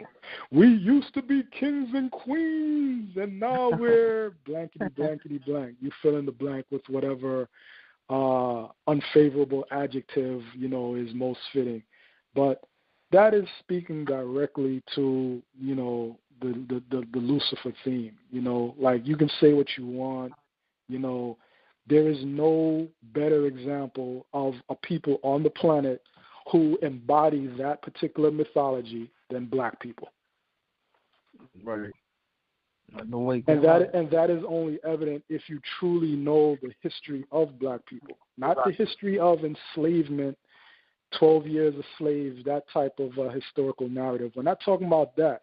We're talking about the mothers and fathers of civilization, the people who brought the arts, the mathematics, all of these different sciences and arts to the forefront of human awareness, architecture, all of these different things, being able to codify spirituality through texts and rites of passage and different ways of being. It was black people who brought the world these different things, but you would never know it watching, dudes walk around down the street with their pants hanging way below their waist where you can see their dirty boxers because they don't bathe and they don't change their clothes. You know what I mean? You would never know that by, just seeing how a lot of, young women conduct themselves, how they conduct themselves. And, it's a far cry when you look at what we've contributed to the planet, what we've given to the planet, and where we are now. In a lot of ways, you can say that, we are the embodiment of that mythology more than anybody. I feel like I'm fairly knowledgeable about not just my history as a black man, but I'm fairly knowledgeable about world history. I don't know of any group of people that embody that myth of the fallen angel like black people do. So that's how I see that. But as far as, the imagination not bowing to spirit, I think that, we're a source of imagination for a lot of different people. And I think people who are not black don't even really realize how black people subtly influence and impact on how they talk, how they move, just little things, like giving, like you see somebody, and you give them dap, fist bump or whatever, or certain terms that you use. Like I remember reading the Wall Street Journal one day, and they used the word diss, like D-I-S, like how you say, you diss me. Mm-hmm. And then co-opt certain things that we do like was always being done. You know what I mean? Like you wasn't always saying that. Like you heard us say it. You know what I mean? Or even something that people don't even really say no more, but it's more in the social lexicon, like my bad. You know what I mean? Like we were saying that like how many years ago? Like, like 30 years ago or whatever. Now like everybody, knows what that means. There's a common understanding of what that means, even if like you're a middle-aged white man who only adheres to and can only interface in it and relate to a lily white culture that does not include other ethnic groups. Even that man knows what that means. So it's just interesting how the subtleties of our culture like influence and seep into the larger culture in ways that people don't really see, like, I mean, when people, like singers now, if you, in order for you to be considered like a great singer as, a white person or whatever, like you got to sing like a black woman, you got to sing like a black man, you know what I mean? The black man swag in terms of how, the young black man, I should say, in terms of how he dresses and how he moves, his body movements, his hand gestures, like people internalize these things and try to like emulate it and study it and act like that's not what they're doing. Like, why are you fronting and acting like you don't look up to the black man? You look up to the black man.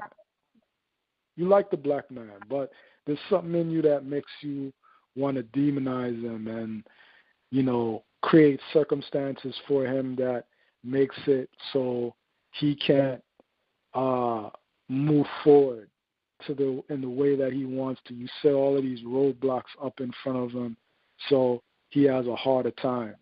I mean, come on, man. Like, you love the black man. I'm talking to, like, other groups of people right here, You love the black man. So just keep it real and show love. You know what I mean? Like, there's no reason to be, unnecessarily, just disagreeable. You know what I'm saying? Like, that's how I feel. Like, respect the source of your imagination. You love to kick back and watch Michael Jordan. You love to kick back with your Budweiser and watch Michael Jordan do his thing in his prime. But when you and amongst your boys, you talking about niggers this and niggers that, and they're no good. And come on, like, you love black people. You love the music that we made. You love how we entertain you through sports and different TV shows and our great comedians. I mean, whom we know are the best comedians, Like, that's not even our argument. Like, we have the best comedians. And there's so many other things that we do well that we don't get that acknowledgement for. It's just that we've been locked out of those places. So, we're in a place now where I feel like that's no longer an excuse, because I feel like also on the other side of the coin, a lot of black people have used that as an excuse. They won't let me do whatever. But, I mean, I feel like we're in a world now where racism is still alive and well, and it is real. But I think that if you have a drive and a fire under you to, like, get certain things done, like, nobody can really stop you. You know what I mean?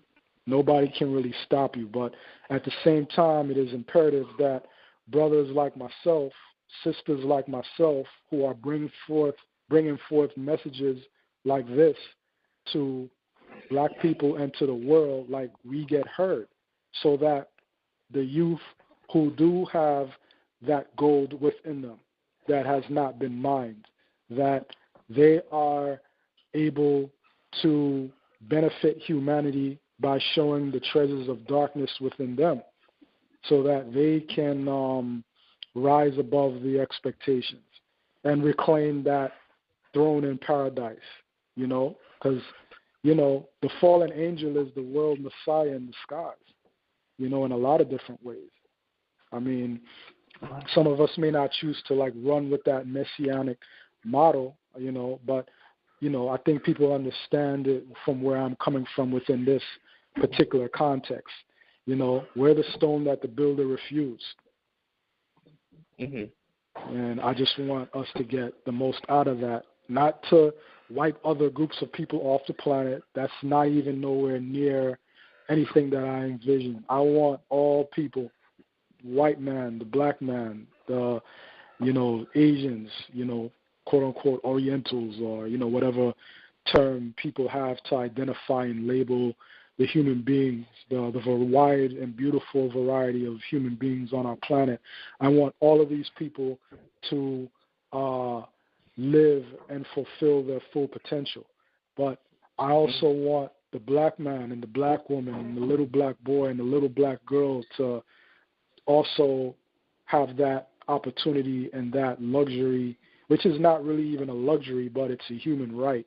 I want them to know that and experience that unencumbered, without the ball and chain around their ankles, and it's not even around their ankles at this point, it's around their mind, but that's changing. Like I said, the youth, people who are younger than me in their 20s and teens, like, they don't really think like that anymore. They don't really think about that. A lot of them are totally divorced mentally from a lot of the challenges that, were faced during the civil rights movement and what black people were going through in the country before that movement even took off. So it's like, the ball and chain has been released from their minds in that aspect. It's more about giving them something to edify themselves with now that spell is, that spell is off, it's gone, So that spell of, they holding me back, that spell is kind of broken at this point. But now that the spell is broken, it's like, okay, what is your directive? What is your objective? What is it that you're moving towards? And is that something that is life-giving and life-sustaining? That's where we at right now. And I think anybody who is looking to move forward in a way that is healthy, in a way that lights that fire under them, that makes them want to do things in the world. Like, I think The Treasures of Darkness is a great read. It's a great place to kind of like get a start, so to speak, because I'm talking about spirituality, but I don't talk like other people talk. I talk the talk that like it's relatable. It's not distant. Yeah, it's not how art thou, and using all kind of like old English, like using old English like in the Bible to try to get you to see the work as this venerated text. There's no need, man. I can talk, just how I talk, and you'll see the divinity of it, So Treasures of Darkness, man, that's really where it's at. Indeed. Something to think about lately, man, is you could take mythologies and extrapolate your own meaning, especially, in different places in space and time. But something I've been considering lately is the Lucifer mythology. Is something that speaks to an age represents some like psychology. Talking about Lucifer being the imagination, and a law could be, somebody in an old age, and it's your imagination that will not bow down to my old age. It's going to be resilient, still be free. It's that morning star, your redemption. You grow older, still in your way. It brings light to, a new thought process. But, keeping all that in mind, we had a conversation recently where you were talking about Lucifer could be man not allowing that technology. And earlier you said, the problems with your generation and earlier with racism and stuff like that. But it seems like something that my generation is dealing with, it could be, pretty crazy. So is the enslavement of technology. Mm-hmm. How do you think the Lucifer mythology incorporates in that, they're going to frame it that way? What's substantial? What's going on? Right.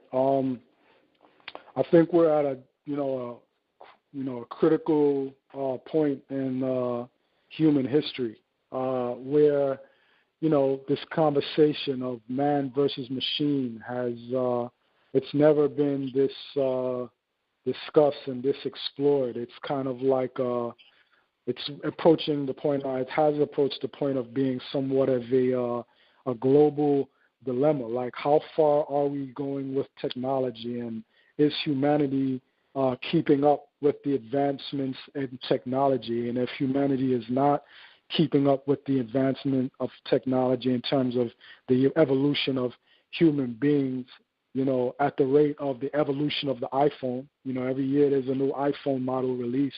What are we at? The iPhone 10 now? Yeah, iPhone 10, iPhone X. Yep.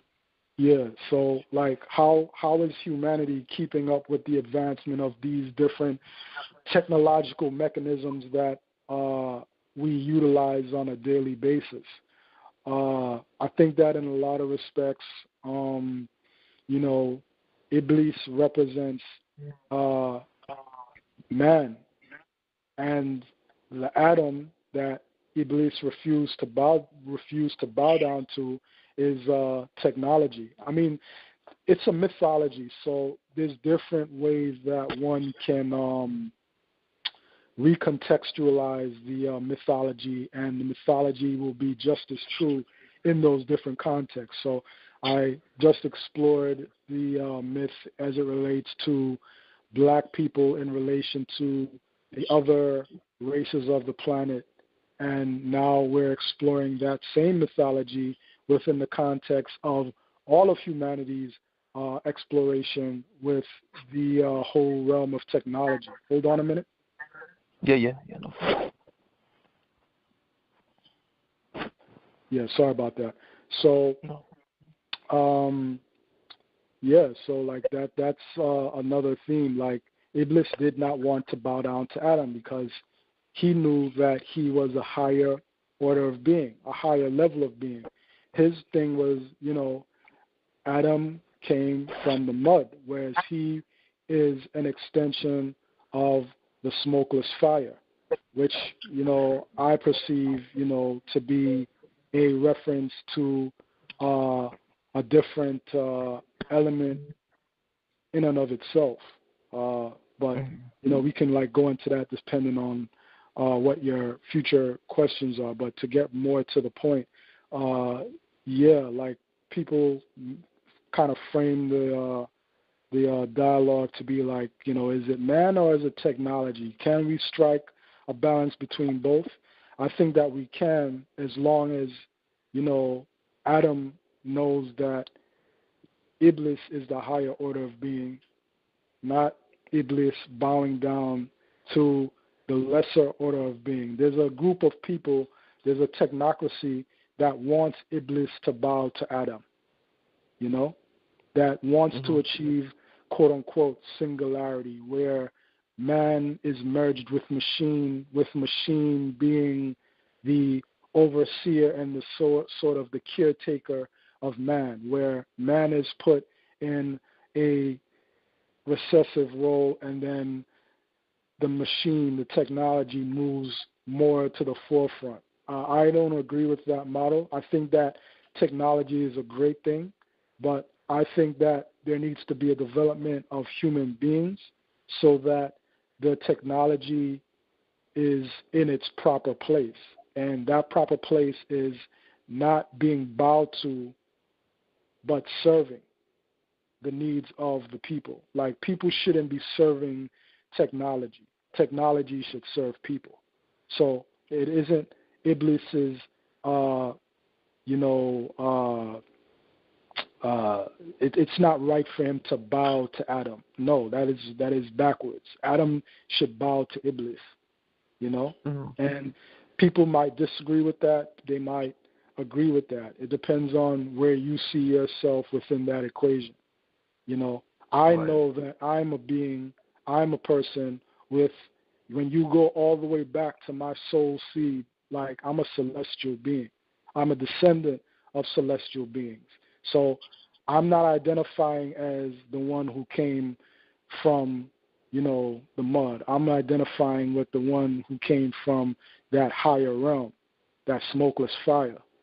So that's how I see things. And other people are free to see it a different way. But that's how I see the story, Like, technology must serve man.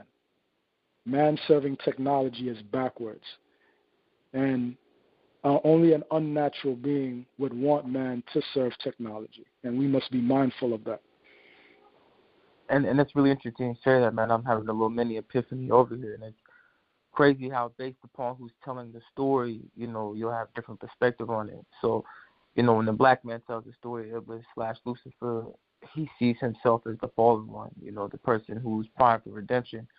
But when a European may tell that story, I think it's still indicative of the person telling the story, because when they tell Lucifer, they tell of the arrogant one who wouldn't bow down, to the Most High, the Creator, whichever you prefer to call it.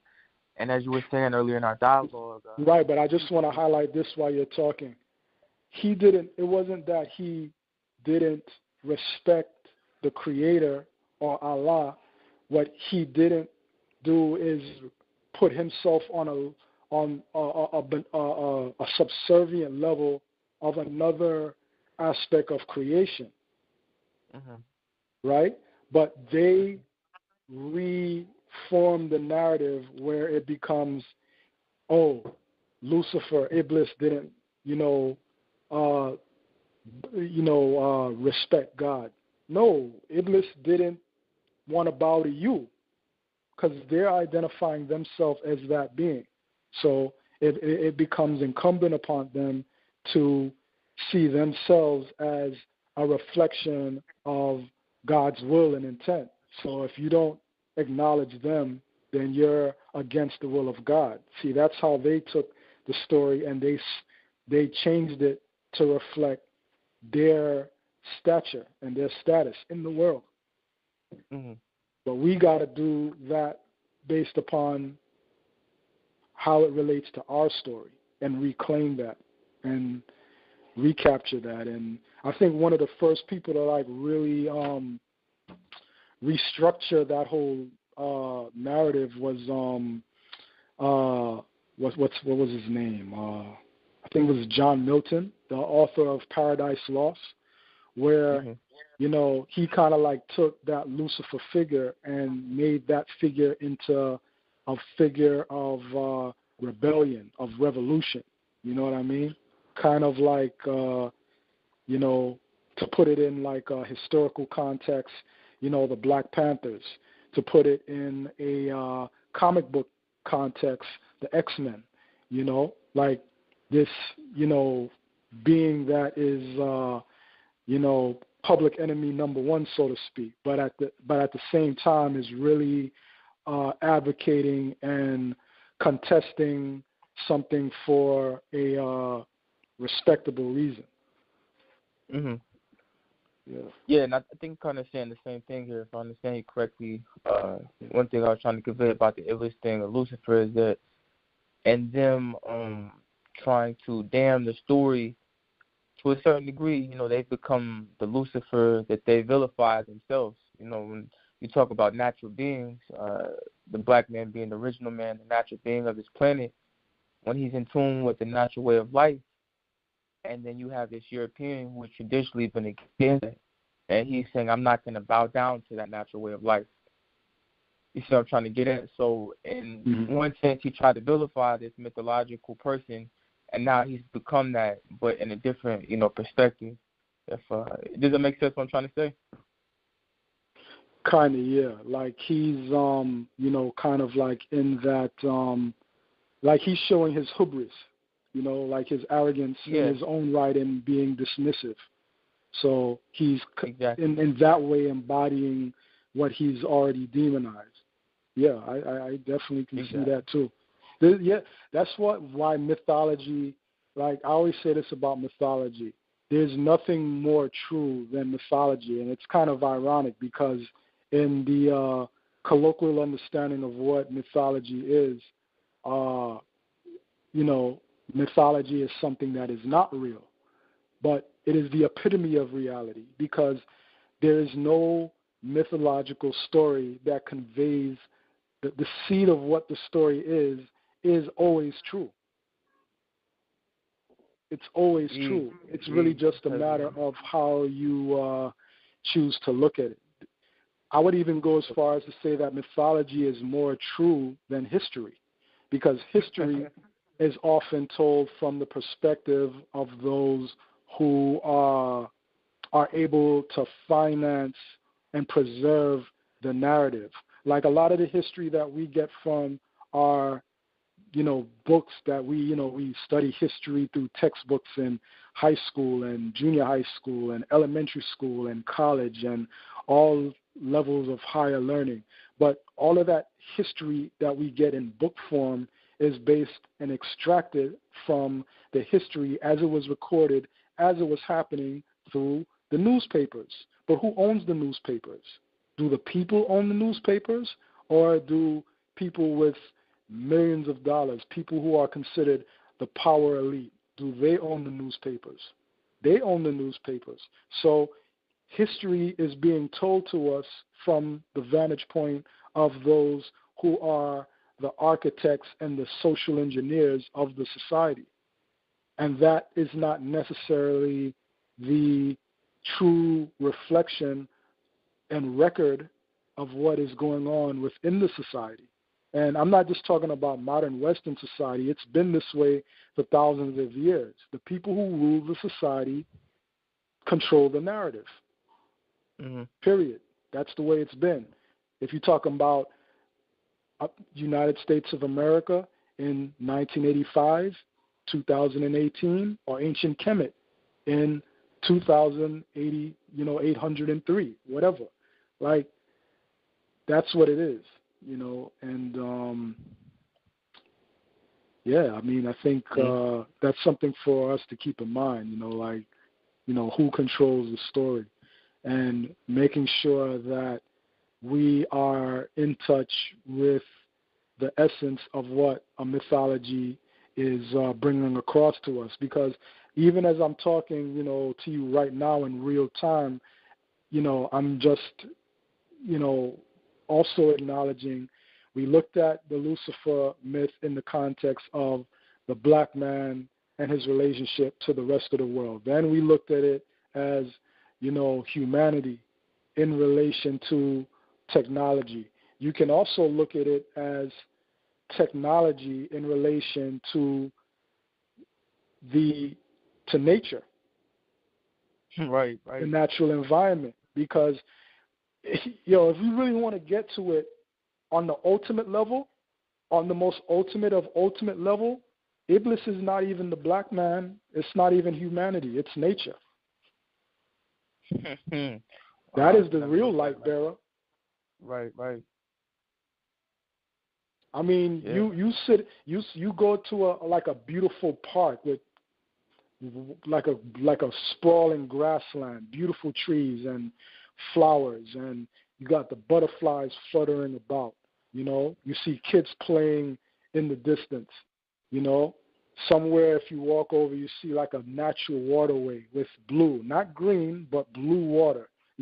I mean, the water is not actually blue; it's reflecting the sky. But you know what I mean. Like, you see that sight, palm trees. That's Iblis. That's the light bearer. That's the shining one. But that's demonized too, because look at what is the dominant religion in the Western world, Christianity. What does it talk about in the book of Revelation? All of the bad guys are described as beasts. All of the bad guys are associated with zoomorphic forms. Mm-hmm. The beast with the 10 horns, the foot of a leopard, and the wings of a whatever, and the locust, the dragon. Like, all of these are motifs and imagery of nature. Mm-hmm. So you see how nature is demonized there? Right. And, that has me thinking even further. And we've talked about this before, man. You brought this up in your book in a very subtle way. Let me just address this one more thing.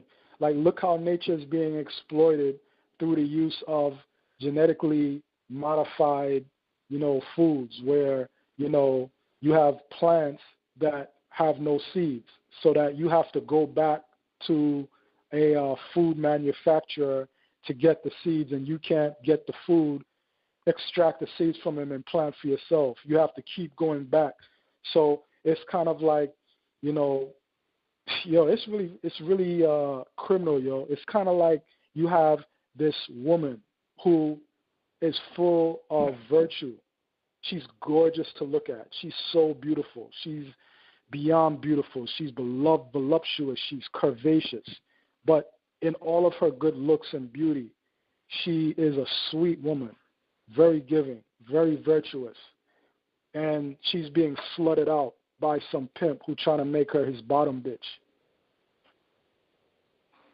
Wow. Like, that is what's being done right now, to nature.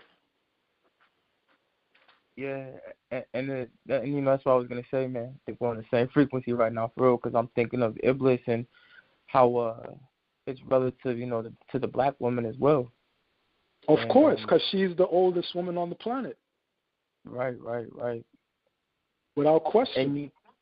And in your book, man. And she is the light bearer because she holds the darkness that gives forth the light.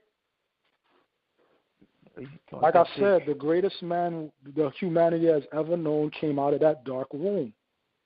Right. There's no resource that the world has known that's better or greater than the human resource.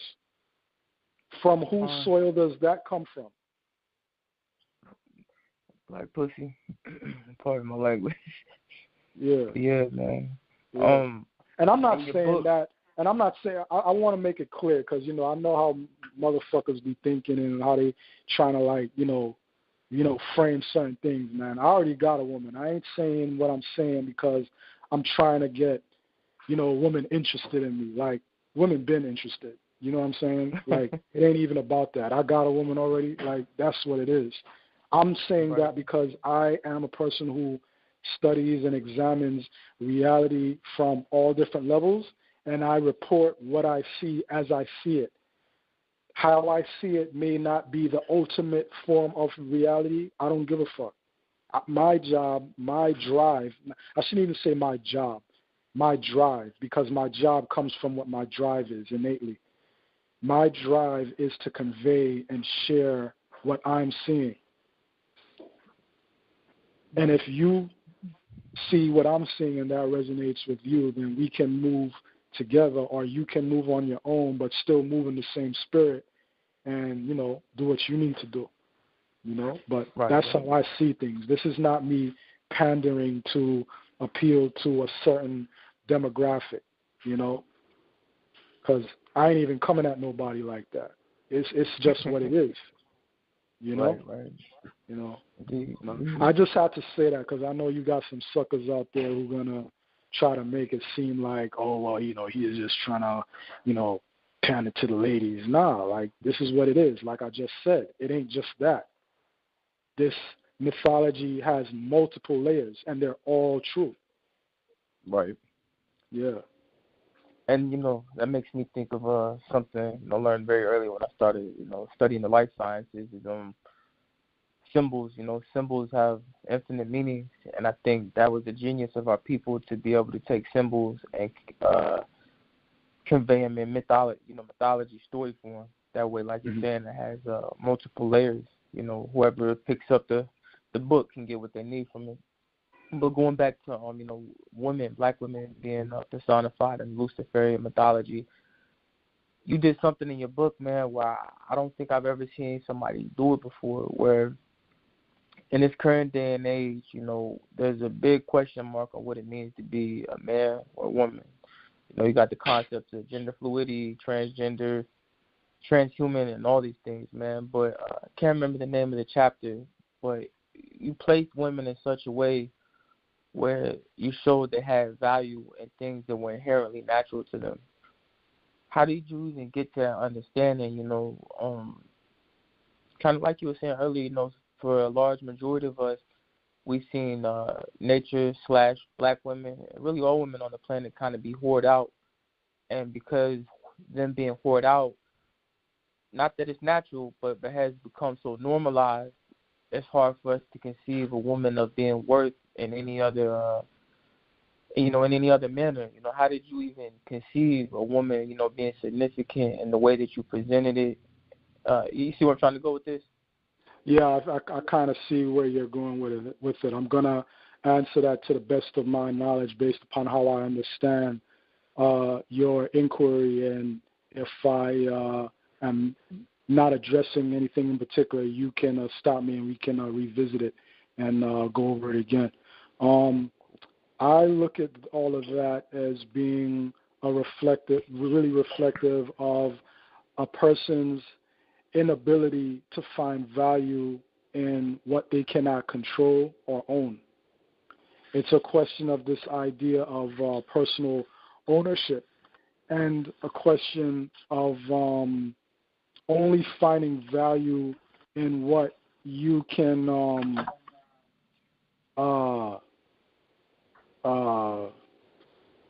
penetrate, you know, figuratively and literally. You know,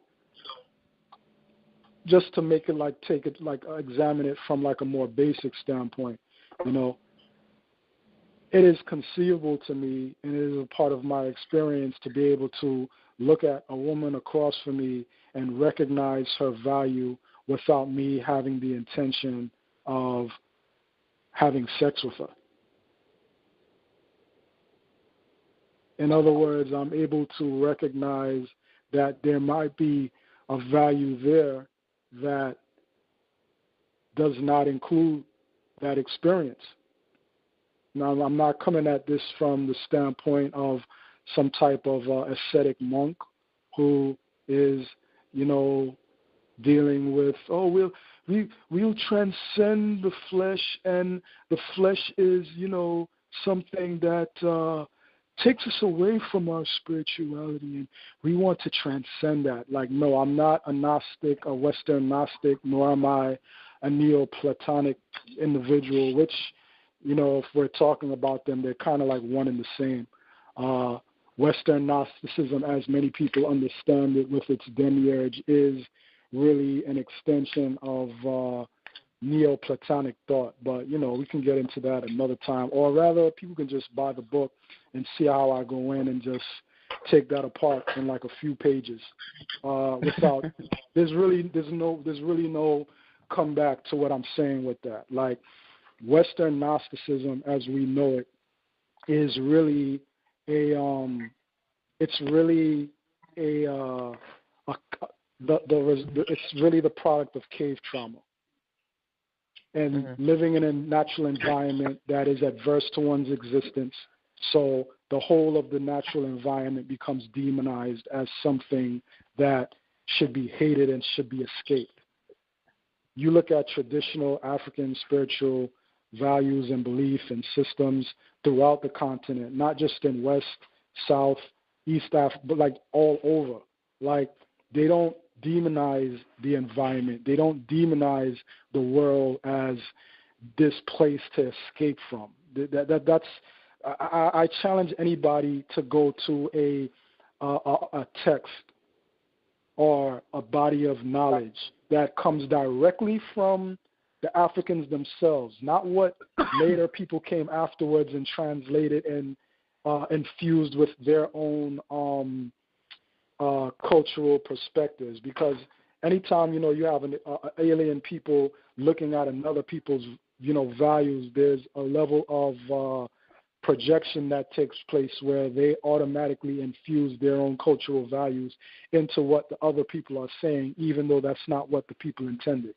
It is not a part of our belief system where, our value or our knowledge to say that the environment or the world is this evil place that we want to escape and not come back to. That is totally false. Totally false. There's no Kemetic text that says that. I have read many translations of Europeans who are interpreting Kemetic texts, or Europeans, contemporary Europeans, who are interpreting Greek interpretations of Kemetic texts, or other African belief systems. But that's not a part of our thing.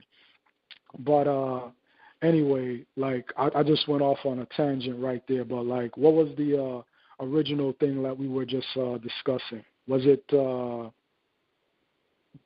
Well, actually, you brought up something, though, that I did want to, address.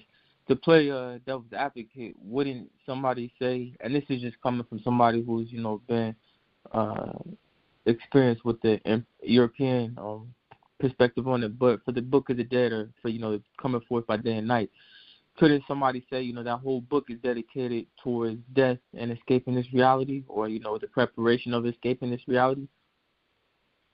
I'm going to bring forth my interpretation of the book of Coming Forth from Night by Day based upon me going back to the text directly, the English translation of it. And I admit I don't know how to read the ancient Kemetic hieroglyphs, the Medu Neter. I don't recall how to read it in its classical original intent, but I do have the book, English translation of the book, which I've read. I've read a great deal, and what I gather from it is my interpretation of what I read is far removed from what other people are saying it is, like what you just described.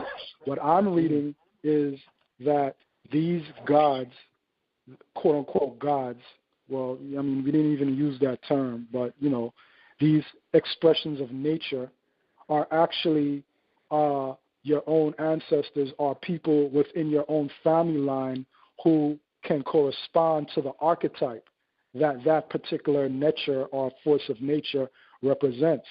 So when you're reading about the transformations into Ptah in the book of Coming Forth from Night by Day, when you read about the transformations into the hawk, Heru, when you read about the transformations that the person who was on that journey is making as they go on that journey, what they're actually doing is they're internalizing the different powers and strengths that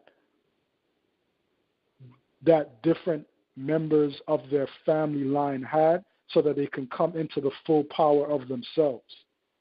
So it's not the death of necessarily even you physically dying, it's the death of your false perception of personal identity. Your true identity is actually a composite of your great-granddaddy. It's your great-great-grandmommy. It's your great-great-great-great-great-great-grandmother that you don't even know what she looked like. It's all of these different beings.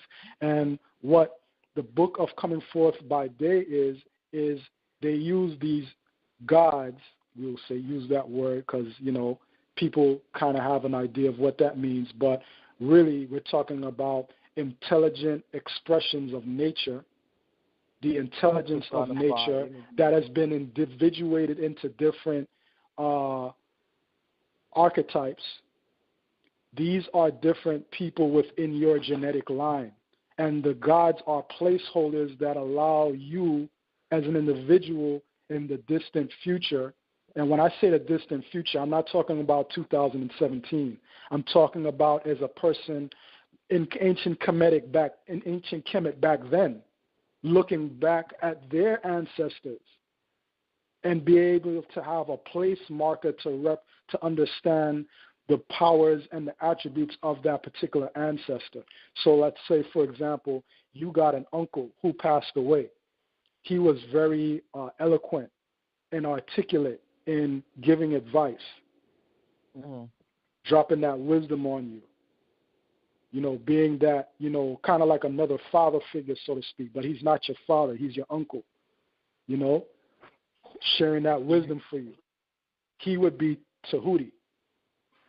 Got you. But Tahuti is only a placeholder that allows you to recognize that member in your family, not some motherfucker with a dress on and a bird head. The fuck? Like, come on, man. We talking about adults here. That's not what they was getting at. These were not historical figures. These were concepts. These were universal principles that performed a function. And we were able to identify that function based upon how they moved. You know what I mean? And how they moved told us who they were. You know, you might have had like a great-grandmother who, you know, she might have not even been that pretty. But she dolled herself up in a way where men were naturally attracted to her. And she had just this quality that men liked. She wasn't like the greatest looker, but she had that. She had whatever it is. She had it. You know? Howard. That's your head Heru. Yeah. And you got that grandmother or even your mother that, you know, she's a woman, but she has an intensity to her that even men are intimidated. They're kind of even afraid of her. Like men with balls, like they're still afraid of her. That's Sekhmet.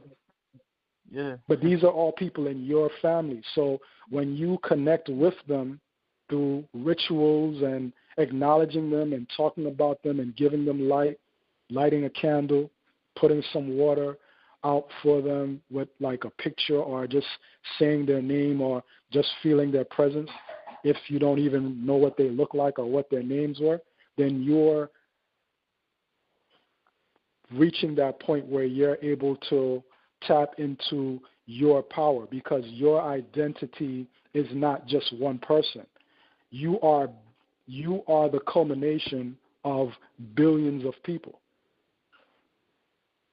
It's powerful stuff. Because that's the amount of people that came before you. If you go all the way back to the very beginning. Just ancestors. And I remember you told me that before. I've never heard anybody say that about the book of coming forth from night by day. But it would take the person who wrote it possibly to really unlock the true meaning of it. Because I've never heard nobody in the conscious community say that. I've only heard people say what's been said, which is what you described in your earlier question. I think if anybody really understands what I just said and they really think about it, what I said makes far more sense. No, 100, and it's making me think about how many other spiritual texts have I looked at with the eyes of they were talking about a literal physical death, because you and I've talked about some of my trials and tribulations, and I've talked to you about. But see, let me touch on something that goes back to the dangers of only understanding the text through the prism as it is refracted through the mind of a person who ain't even from that culture. We're looking at how white people, present and past, are interpreting these systems and these philosophical views, and we're filtering all of our knowledge from their minds, not realizing that if we go back to the primary sources, the actual text as the people left it, that we would be able to extract some shit that is far beyond anything that E.A. Wallace Budge could have ever extracted from it, far beyond anything that James Henry Breasted or anybody else who considered themselves some type of Egyptologist. We're able to extract more from it from the English translation but we're only able to do that if we have the psychology of the people who left those texts behind in the first place. Like, you can't reconcile Gnosticism, Western Gnosticism, with, what ancient black people were thinking across the globe. You just can't do it.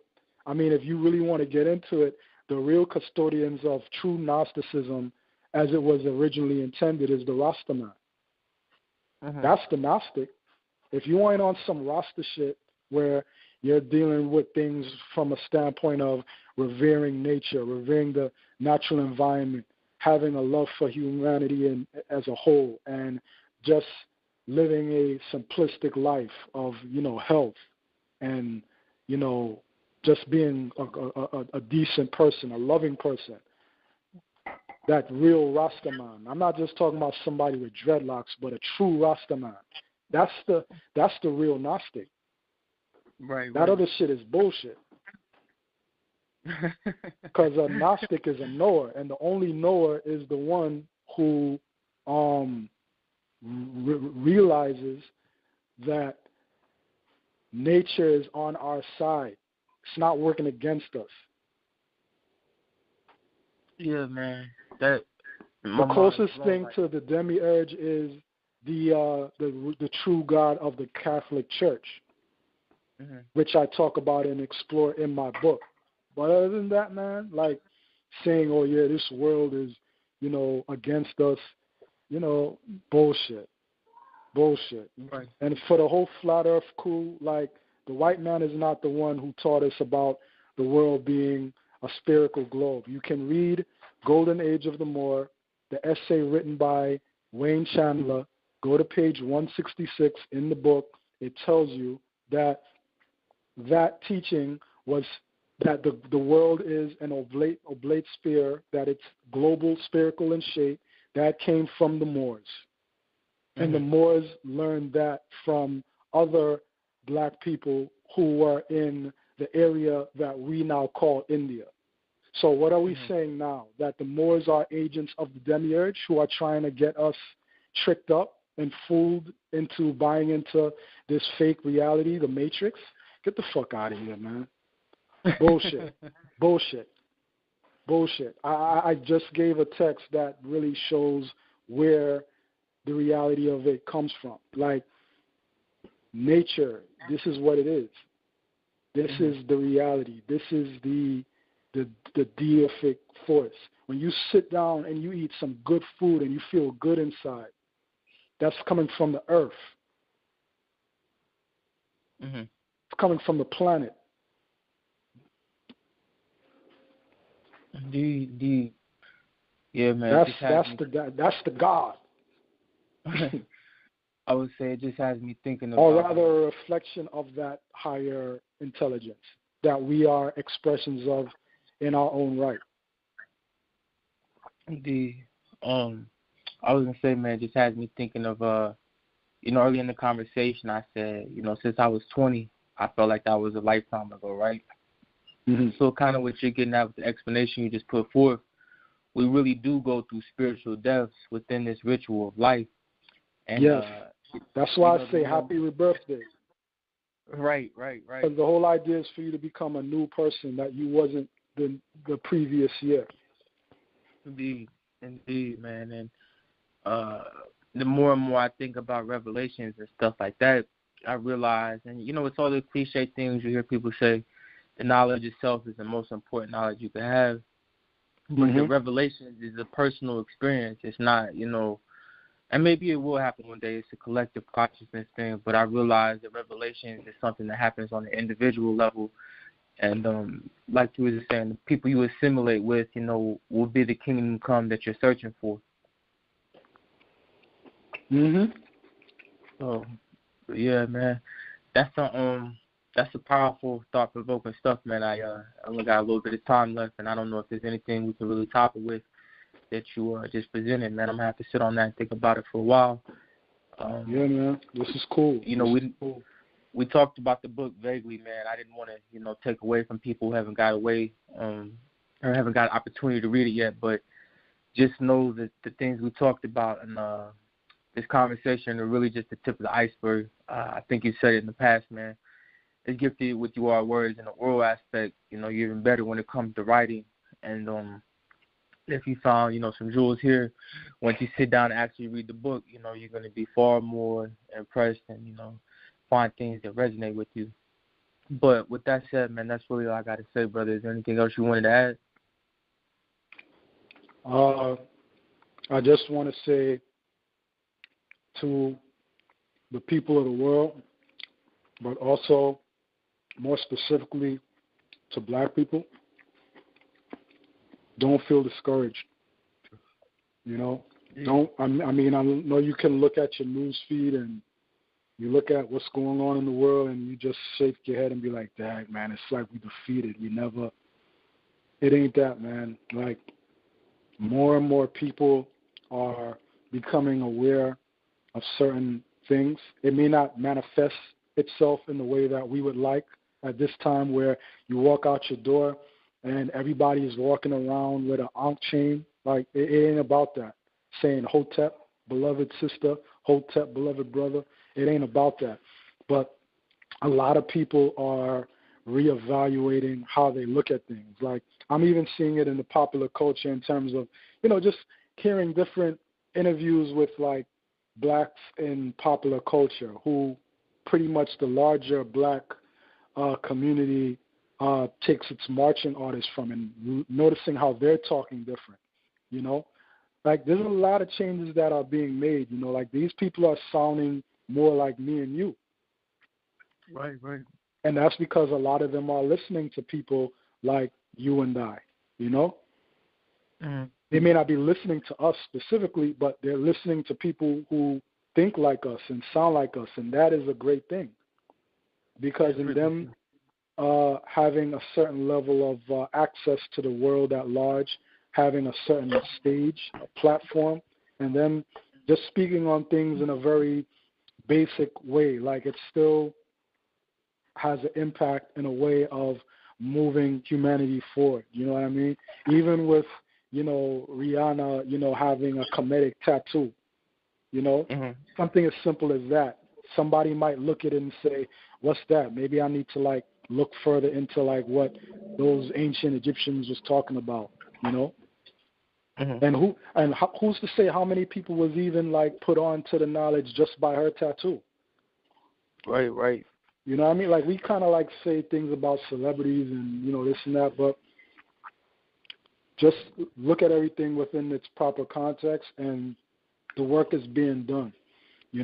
We went through a golden age, like in Ovid's Metamorphosis. Now, in Greek mythology, you have a book called Ovid's Metamorphoses, and it explores the different ages of humanity, or it references it in some respect. It talks about the golden age, where man lived in perfect harmony with nature, with the gods, and all that, so forth and so on.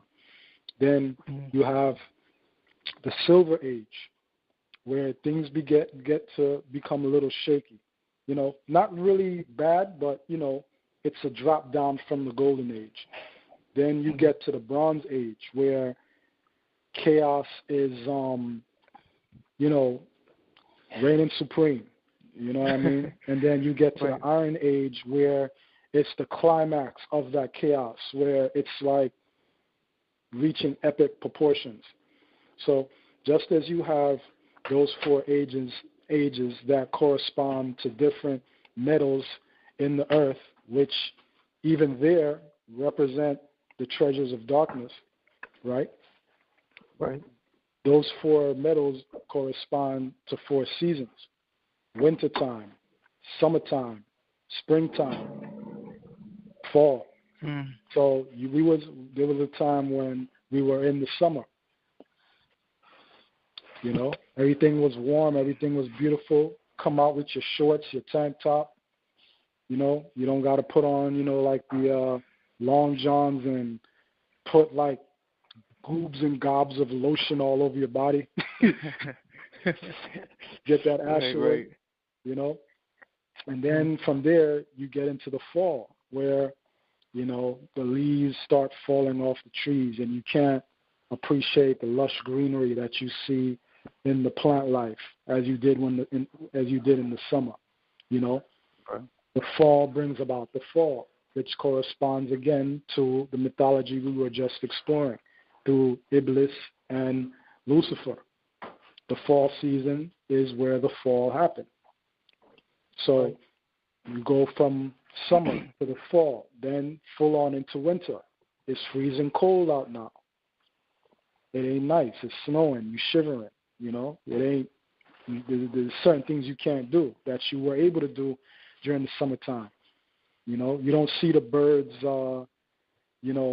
You don't hear the birds chirping when you wake up in the morning. You don't see the butterflies. You don't see the beautiful foliage on the trees in the wintertime. But after the wintertime, you get back into the spring, where things are on the rise again. You start seeing a little flowers plucking up here. You see a few blades of grass over there. Leaves are starting to bud. And then that makes the way for the summer to come in all over again. So we kind of like coming out of this winter time, and we're experiencing the perfection of the winter. I mean, look who our president is. You know what I mean? Like, you would have never thought this would have happened like back in the 80s or the 90s or early 2000s. So this is the perfection of the death. This is the Iron Age of Ovid's Metamorphoses. This is the winter time. Now, some people might say, well, yo, Adika, you citing that Greek shit, but the Greeks was what? Come on, man. Like, Bobby Hemmett has, mentioned, many times, and I happen to agree with him. That, and I've heard Panic, say it too, and I agree with both of them. Like, you really think that, they developed these ideas on their own? Like, they inherited these ideas. Their philosophy was really an extension of their whole worldview, their perspective. Like what I was just bashing a few minutes ago about the Western Gnosticism and the Neoplatonic thought. Like, that is an extension of their philosophy. Their mythology, which even the classicists will tell you, who are the experts in studying the Hellenistic period and its culture and its models, like, they'll tell you that the Greeks were highly influenced by the people of ancient India, the people who we call the Phoenicians, and other people from Northeast Africa.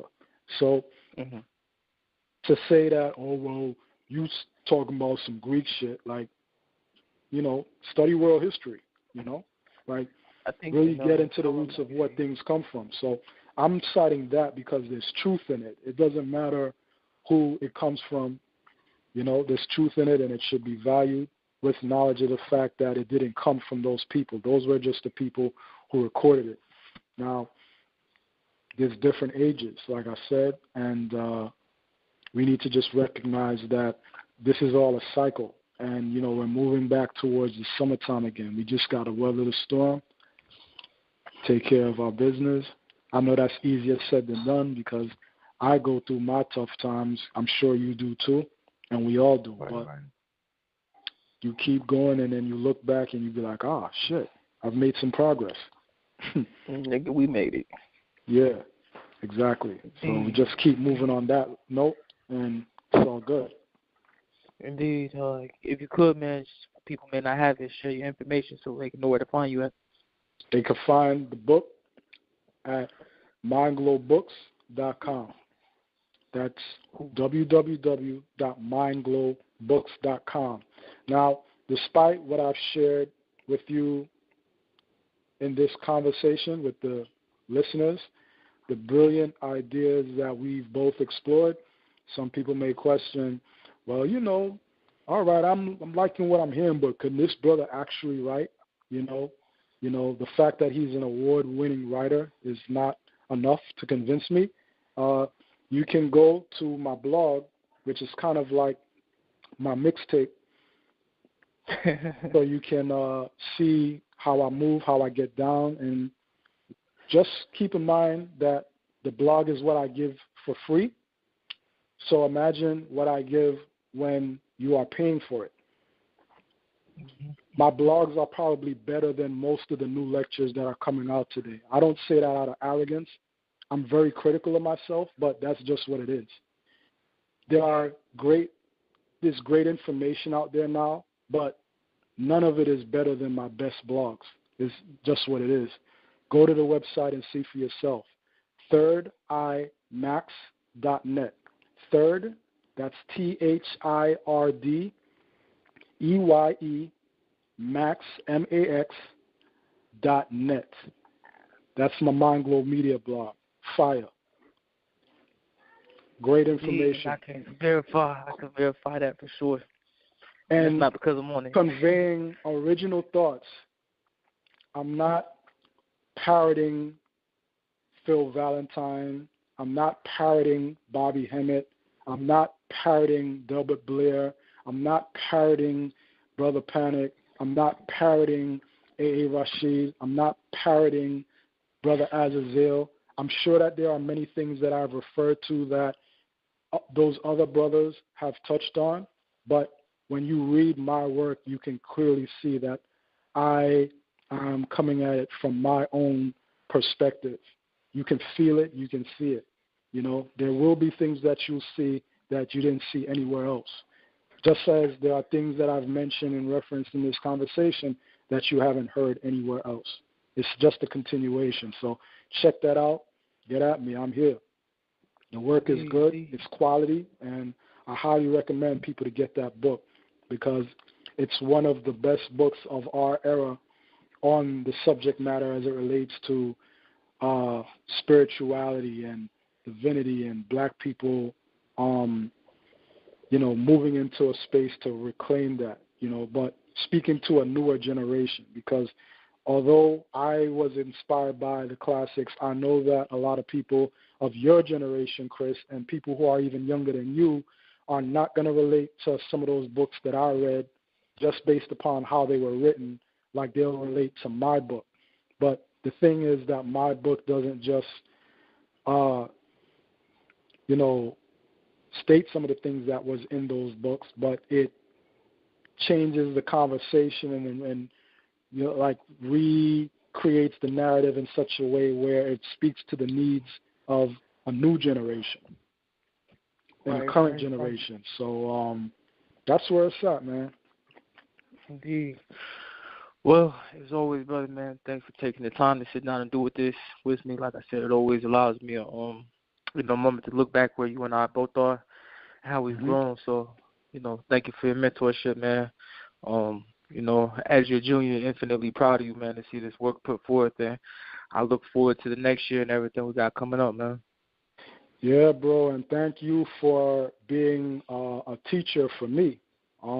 Somebody who I've learned from mostly by the question that you've asked, which have caused me to ask questions of myself. And in asking those questions, then it helps to move things forward. So steel sharpens steel is a real thing, you know. So thank you. Indeed. Because I'm always a student, you know. Indeed. Yep. Yeah. So there it is, people. Hope y'all enjoyed it. Like you say, King of the Fall Colloquium. Yeah. King of the Fall Colloquium 2017. Yeah. Be back 2018, a little more healthier, a little more richer, a little more wealthier. And thanks for everybody who took the time to sit here and check this out. No doubt. Stay up. Indeed. Peace. Peace.